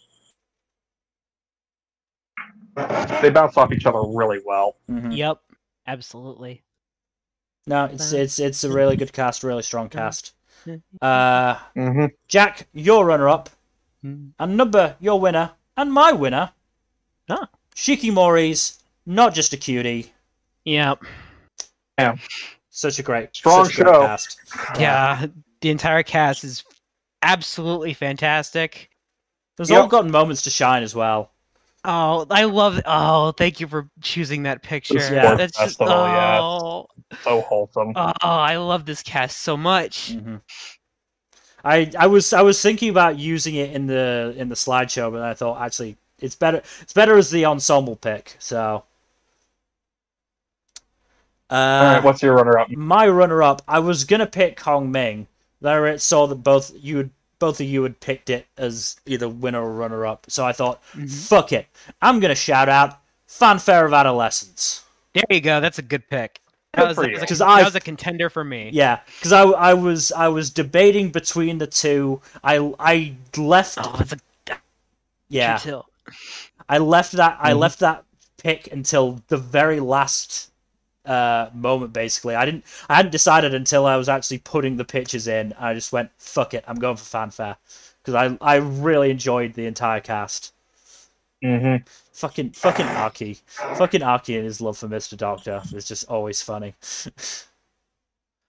Nice. But Next moving up on to is- our last character award. It's best ship. Mm-hmm. Nmbr, This is good. Hold on. your runner-up, and honestly, a pick I didn't see coming. Eiko and Nanami from your boy Kongming. I'm never going to tire of saying that name. I don't blame you. I don't blame you. Yeah. Look, in terms of ships, I absolutely ship them. They're so cute. They are great together. Mm-hmm. Yeah. As I said, They were, like, I didn't different ships I expect it, but considered I for can this. agree with that. Yeah. They're just so cute. Mm-hmm. Canon or not, I don't care. Jack, your runner-up. Desumi and Fudo from Love After World Domination. Yeah, They were understandable. almost the winner, but then something happened in the final week. Yeah. My runner-up. Not for this, but another show. My runner-up. Izumi and Shikimori. Shikimori's not just a cutie. Understandable. I'd like to say Understandable. an incredibly close third. You and Shun from Fanfare. Incredibly close third. Yeah. I wanted to pick it. It was like I can't not give it to Izumi and Shikimori when their relationship is literally giving me life. That would be an honorable mention for me, honestly. Mhm. Izumi and Shikimori, and also Yor and Lloyd would be a good one as well. Mhm. Yeah. And Nanami and Eiko, honestly. I also had Hiyori and Nagisa from Heroines as an honorable mention. But, once again, there could only be one winner. Eve and Aoi from Birdie Wing. Yes. There was only absolutely no question. There was only going to be one fucking winner. There was only going to be one fucking winner. Yes, absolutely. Girls be gay. Even in another season, they probably would have won. Yeah. Mm-hmm. Yeah. This was a stacked ass season for ships, honestly. It was. Oh yeah, it was a stacked season for characters in general, except for antagonists, I guess. But And most of these were rom-coms. Even the ones that weren't rom-coms. I had fucking Ashito. Yeah, our winner isn't from a rom-com. Yeah. I had Ashito and Hana from Aoashi.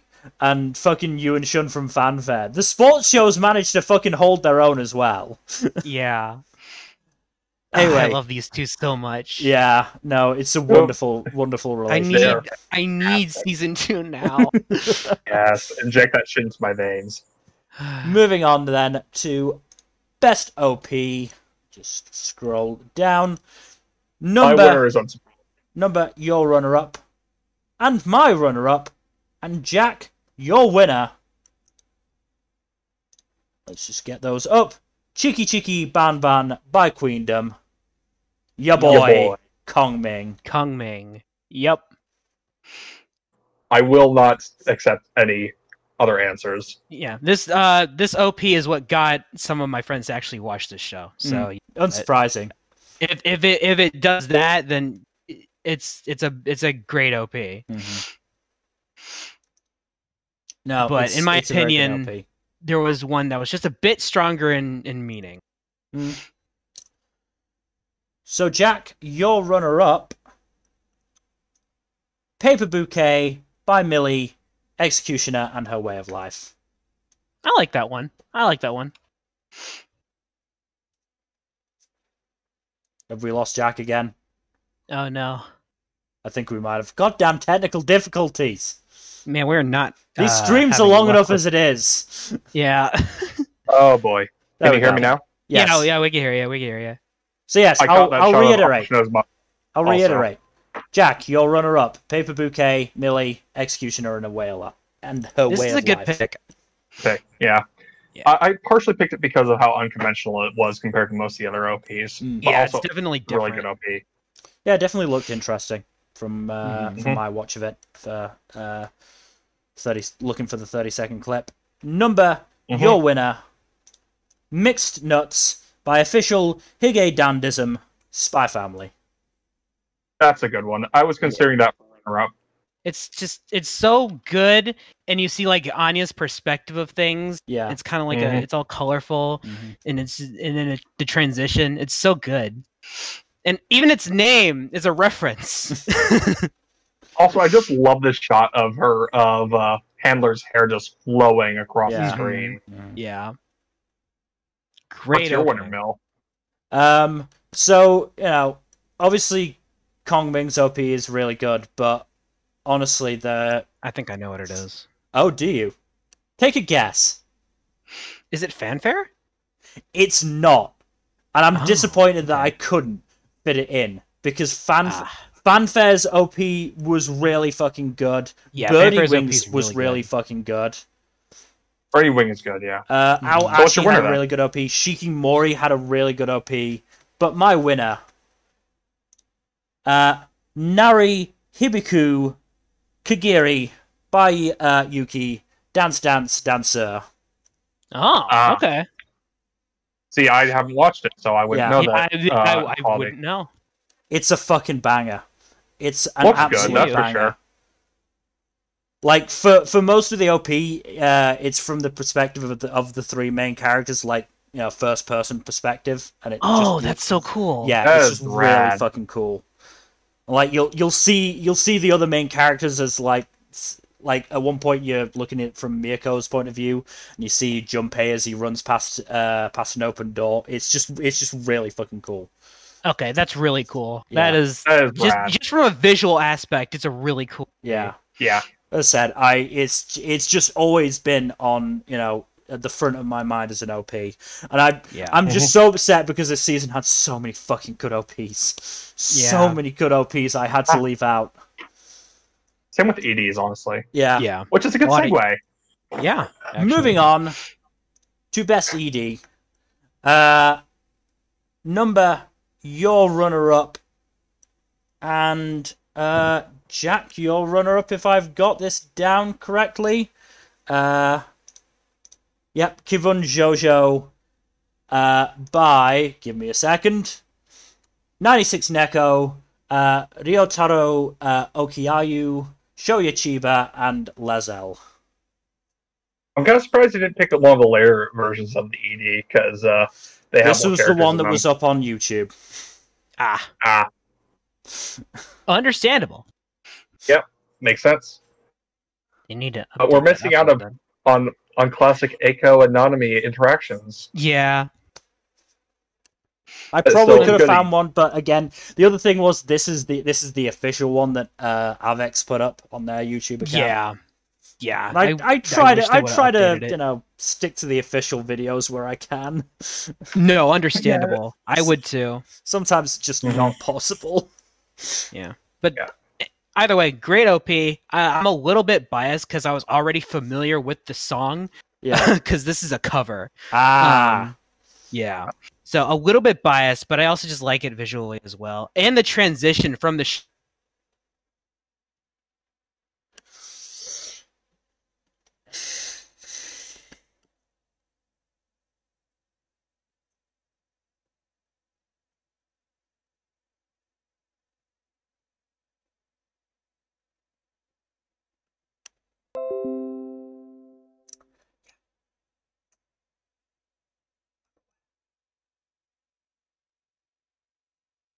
Technical difficulties. We would have been done like half an hour ago if we didn't have any technical difficulties. My internet went down again. I'm calling up my internet provider tomorrow. Yeah. Or at least going on their live chat because I hate phone calls. But I'm doing it. Just tell them they're a piece of shit. This is ridiculous. This is actually fucking ridiculous. Why does it keep... I don't know. Apologies once again, folks. I'm going to be calling up my internet provider after this, or as I said, going on their live chat, because I'm a I'm either a millennial or a Gen Z, and either way, I hate phone calls. Same. Same. But yeah. But keeping on moving, my runner-up, Kazehana by Hitori Dance Dance Danseur. Again, it's really cool visuals. And it's a chill song. I like that. Yeah. It's a chill song that was needed after fucking chill song that was needed after Dance Dance Danseur. Yeah. Oh, that's so cool. Yeah. Oh, no, but is it as bad as like just like it's smashing to cheerful ED after traumatic stuff happens? No, but generally fucking Science Fell in Love did that. Yep. It's just that you feel like you've been through the ringer after an episode of Dance Dance Dancer, and you just need a nice little song. Moving on to the winners then. Nmbr, your winner, and my winner. Kigeki by Gen Hoshino, Spy Family. I wanted to put this as my winner. I really did. It's too good. With the very good. ending shot of Anya. In her bed. Yeah, and the entire thing is in her perspective as well. It's so perfect. I It's also wanted just to put a this. chill song as well. I like it. I wanted to put this as my winner, but I had to do something else. Yeah, it's so cute. It's the dancing that did it for me. It's that so put it ahead. good. It is adorable. I will say It that really there were 3 EDs that just kept out every other ED. Obviously these 2, and then Kongming's as well. Yeah. This one was a very close third for me. Yeah. But my winner is unsurprising. Your winner, Jack. My non-fiction by Makoto Furukawa, aka Miyuki Shirogane, and Konami Kohara, aka Chika Fujiwara. Kaguya-sama Ultra Romantic Season 3. Absolutely amazing ED. Absolutely amazing. I hate that I couldn't pick it, but it's so good. And it's only in one episode. And look at this. Fantastic. Look at how it looks. It looks so different from the show, but it's so well animated too. Yeah. Yeah, it's amazing. Absolutely amazing. Yeah. No, it's really good. Really fucking good. Absolutely fantastic. Moving on then I'll move on. Best Animation. Real quick, runner-up. the regular Kaguya ED is really good too. Oh yeah, it's really great. It's Starship Troopers basically. Yeah, Starship Troopers. Yeah. Yeah. But yeah, moving on. My runner-up. Oh, sorry. Going from the wrong side on my sheet. Nmbr, your runner-up. Shikimori's Not Just a Cutie. Oh, nice. Yeah, It's a really pretty show. Nothing that I watched this season stuck out that much in animation, but it just really looks good overall. Yeah, Shikimori's had some really, really pretty moments. Doga Kobo. Yeah. So. I can see that. They do good this work. one was a pretty good 3rd or 4th place for me, but I went a bit heavy on a certain sequel in this category. Gotcha. Jack, your runner-up. Kaguya-sama, Love is War, Ultra Romantic, Season 3, all that jazz. This clip is by request from Jack. Good. I had to basically watch half of that episode to find a good clip. Oh, I think it's gonna end with Karen getting quote-unquote shot. Yeah. Spoilers. Might be a little before, I can't remember. Shot. Yeah, just a little before. Oh, it's gonna cut off right at the kiss. Okay. Yeah. Yeah. My runner-up, I had to pick it. Onipan. Oh, Because yeah. again, Really? this show is so much better animated than it has any right to be. Damn it! And Studio Wit. Studio Wit does it again. Off with the shorts. Yep. I mean, this just looks so fucking good. This is the first episode. Look at that's great. Yeah, Just pretty rad. Looks fantastic. Now I wonder what the winner is. Nmbr, your winner, and Jack, your winner. Spy Family.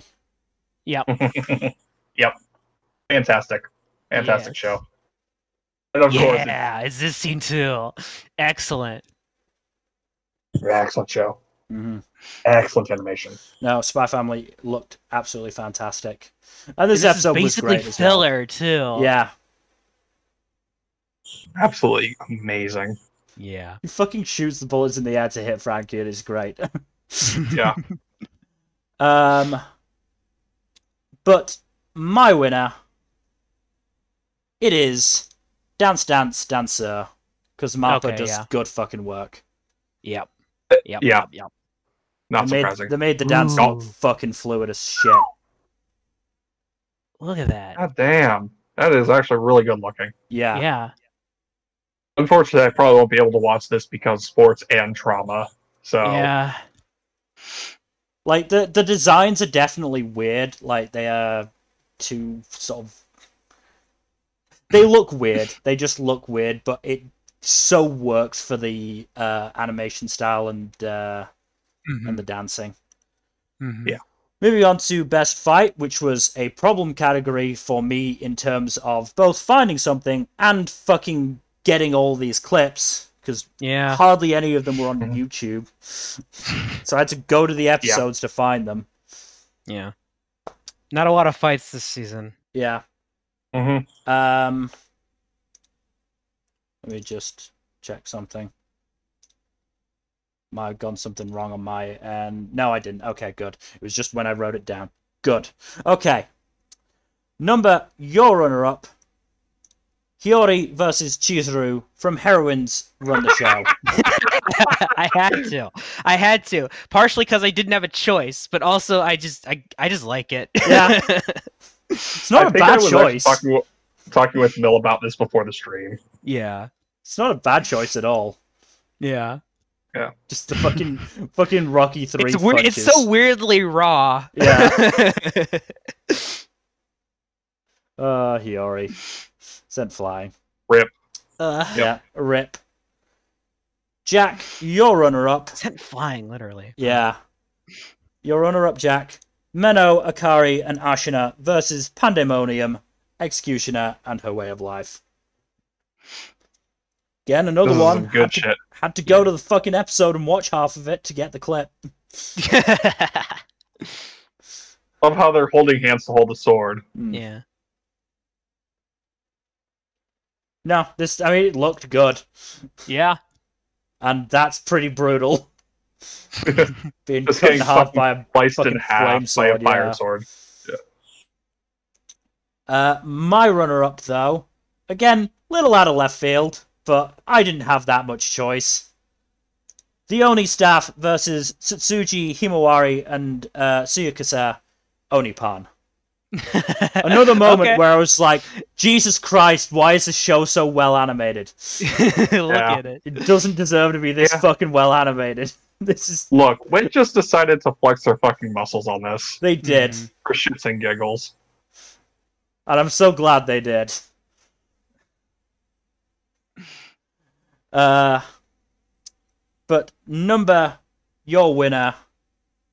Eve versus Rose, Birdie Wing. Ah. I Makes sense. picked this clip in particular because I wanted to show people the ridiculousness of the fucking arm coming off. Please. Please. For anyone who hasn't watched it, it's not going to be the full bit, but you'll get to see the,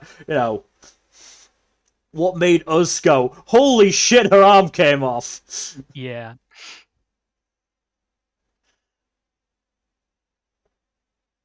Look at it! Look at it! Oh god. Fucking batshit insane. Yeah. Yeah. Jack, your winner. The Supernovas versus the Emperors, One Piece. Oh, okay. All right. Okay. Whatever. Look, can you blame me? No, but Can you also, really- come on. I know it's hacked, but Yeah. you didn't pick anything for One Piece or Die, so Well, had no, options. because I don't like picking sequels for this. But it's one of the few categories where I can highlight sequels, honestly. Yeah, we allow sequels just because, like, the bias factor doesn't really come in for fights. Yeah. Kinda.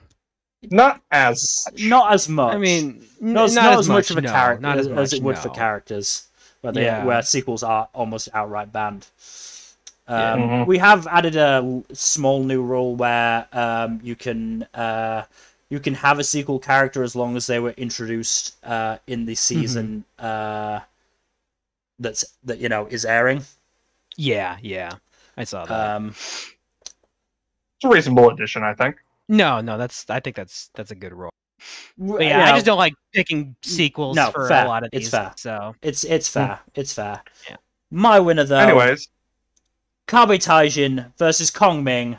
Your boy Kongming.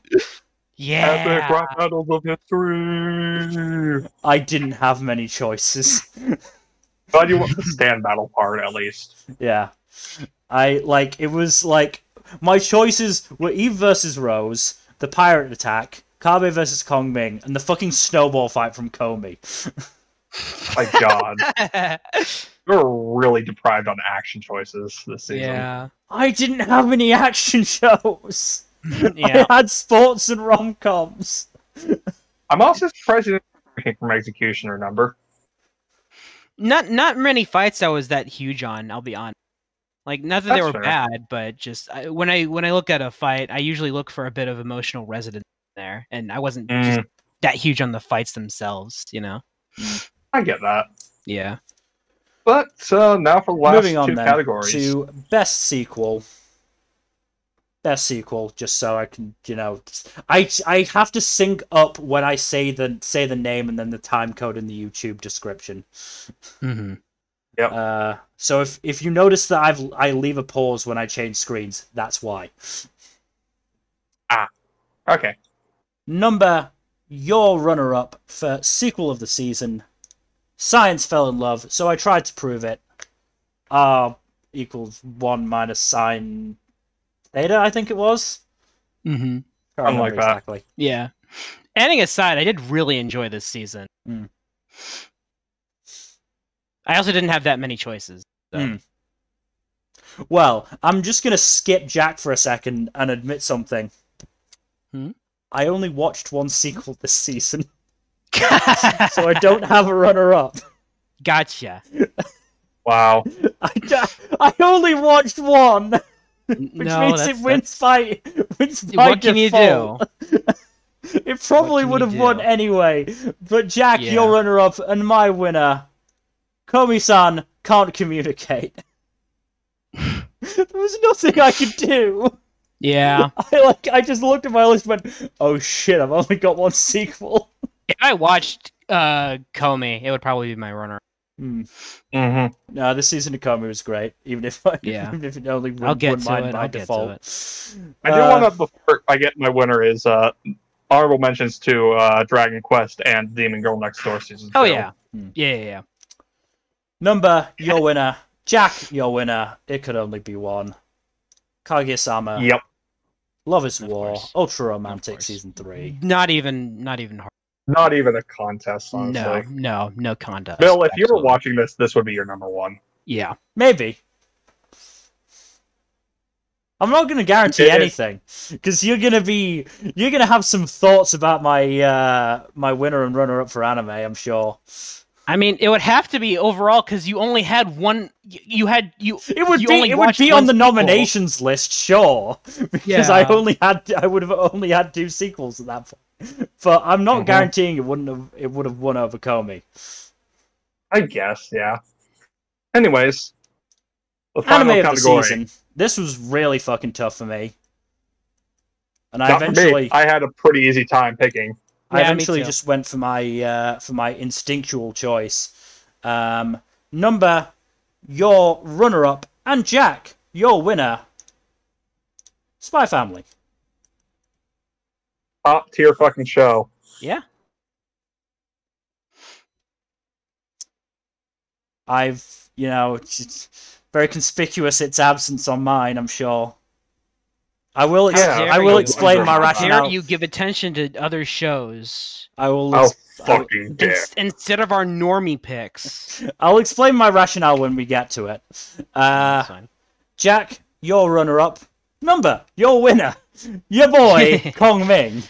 And Yeah. another conspicuous absence on my part. No.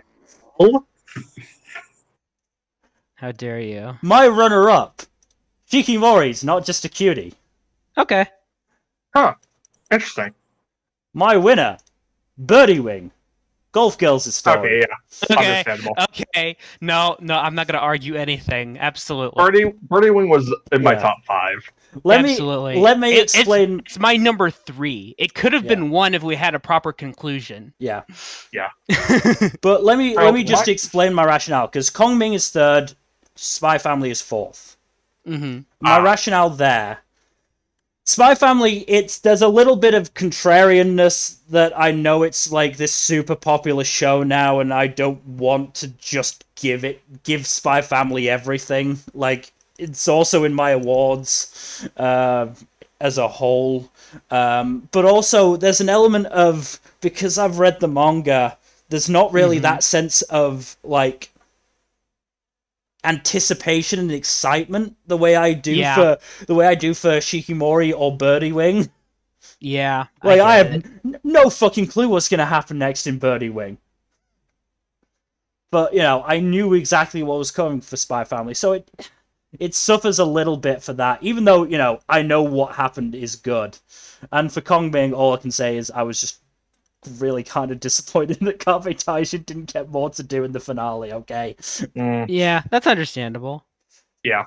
I mean, the rest of my top 10 are kind of crazy, but not crazy. They're all over the place. Yeah. But my 3rd place was Executioner. 4th place was Birdie Wing.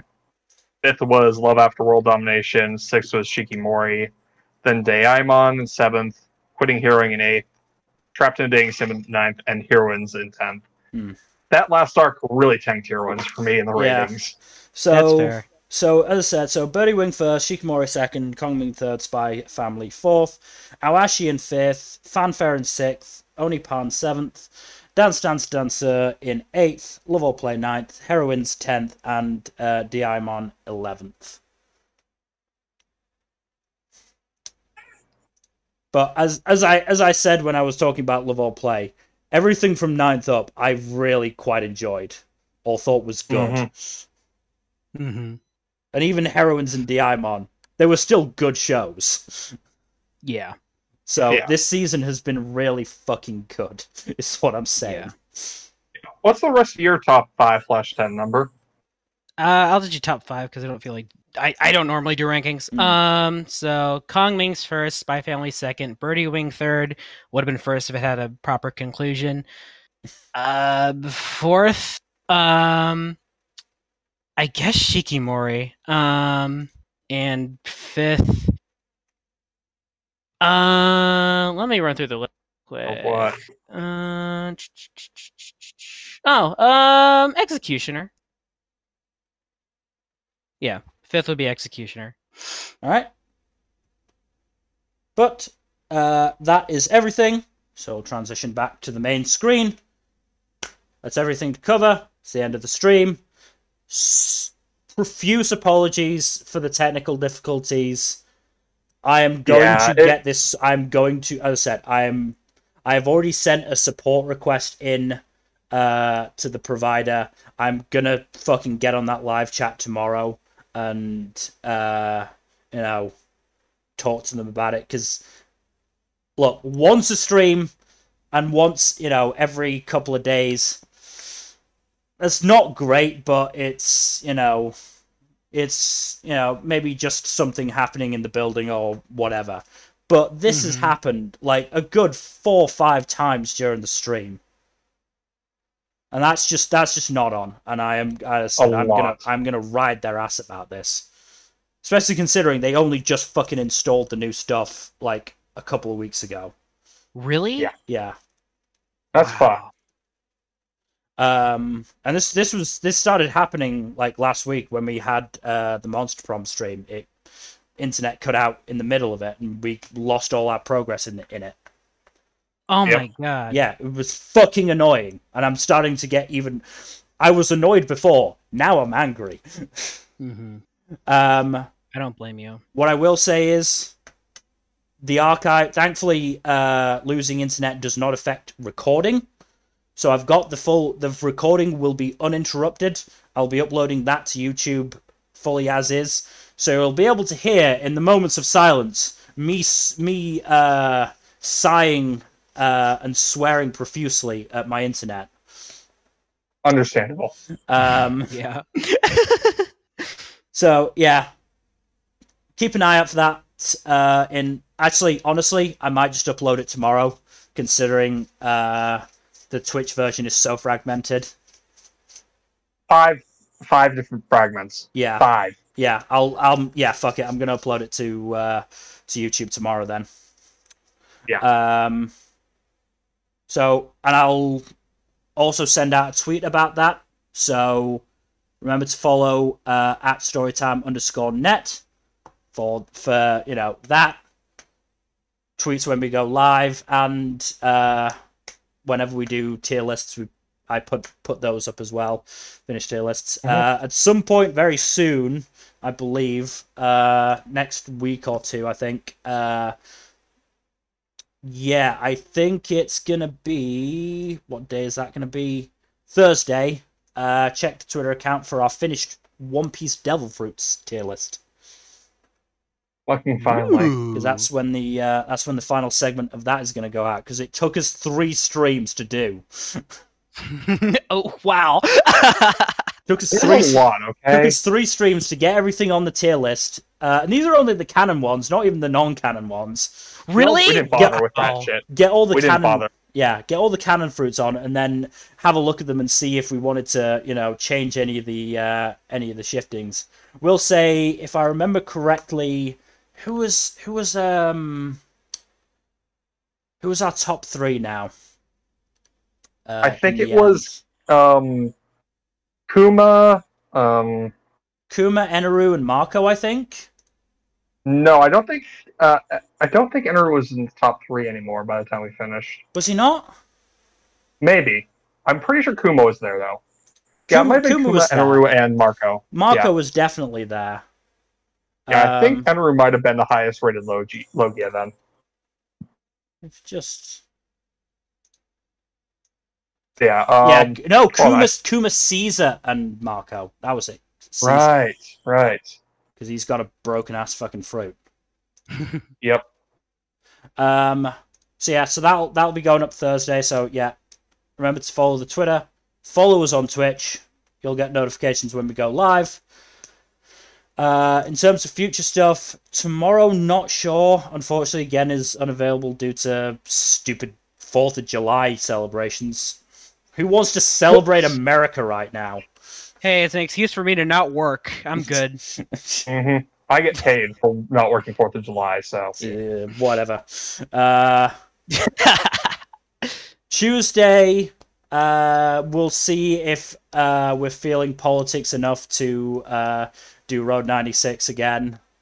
Thursday might be me doing Destroy All the Humans. It would be on an emulator because apparently the remake doesn't have cheats, and I'm fucking using cheats for that game. It doesn't? Wow. The remake doesn't, yeah. It's really dumb. That's crazy. It's really fucking dumb. That sucks. Or what we might do if Fuzzy's available, he and I might play the World Trigger card game that's on Tabletop Sim. I didn't even know that was a thing. Yeah, I saw it on the Reddit and was like, oh, I really want to play this now. That's cool. You can build your own fucking squads, and I'm so picking Kitazoe. Also, the One Piece card game has an app now that teaches you how to play it, so... That'd be just useful. saying. Anyways, I gotta get going, so... Right. Well, we are pretty much wrapped up. Again, thank you for watching. Again, profuse apologies for the technical difficulties. The full stream will be up in all its glory tomorrow, as soon as I, finish all the fucking timestamps in the description. And otherwise, we hope to see you maybe tomorrow, maybe Tuesday, for another fun stream. Good night. Later. Bye-bye.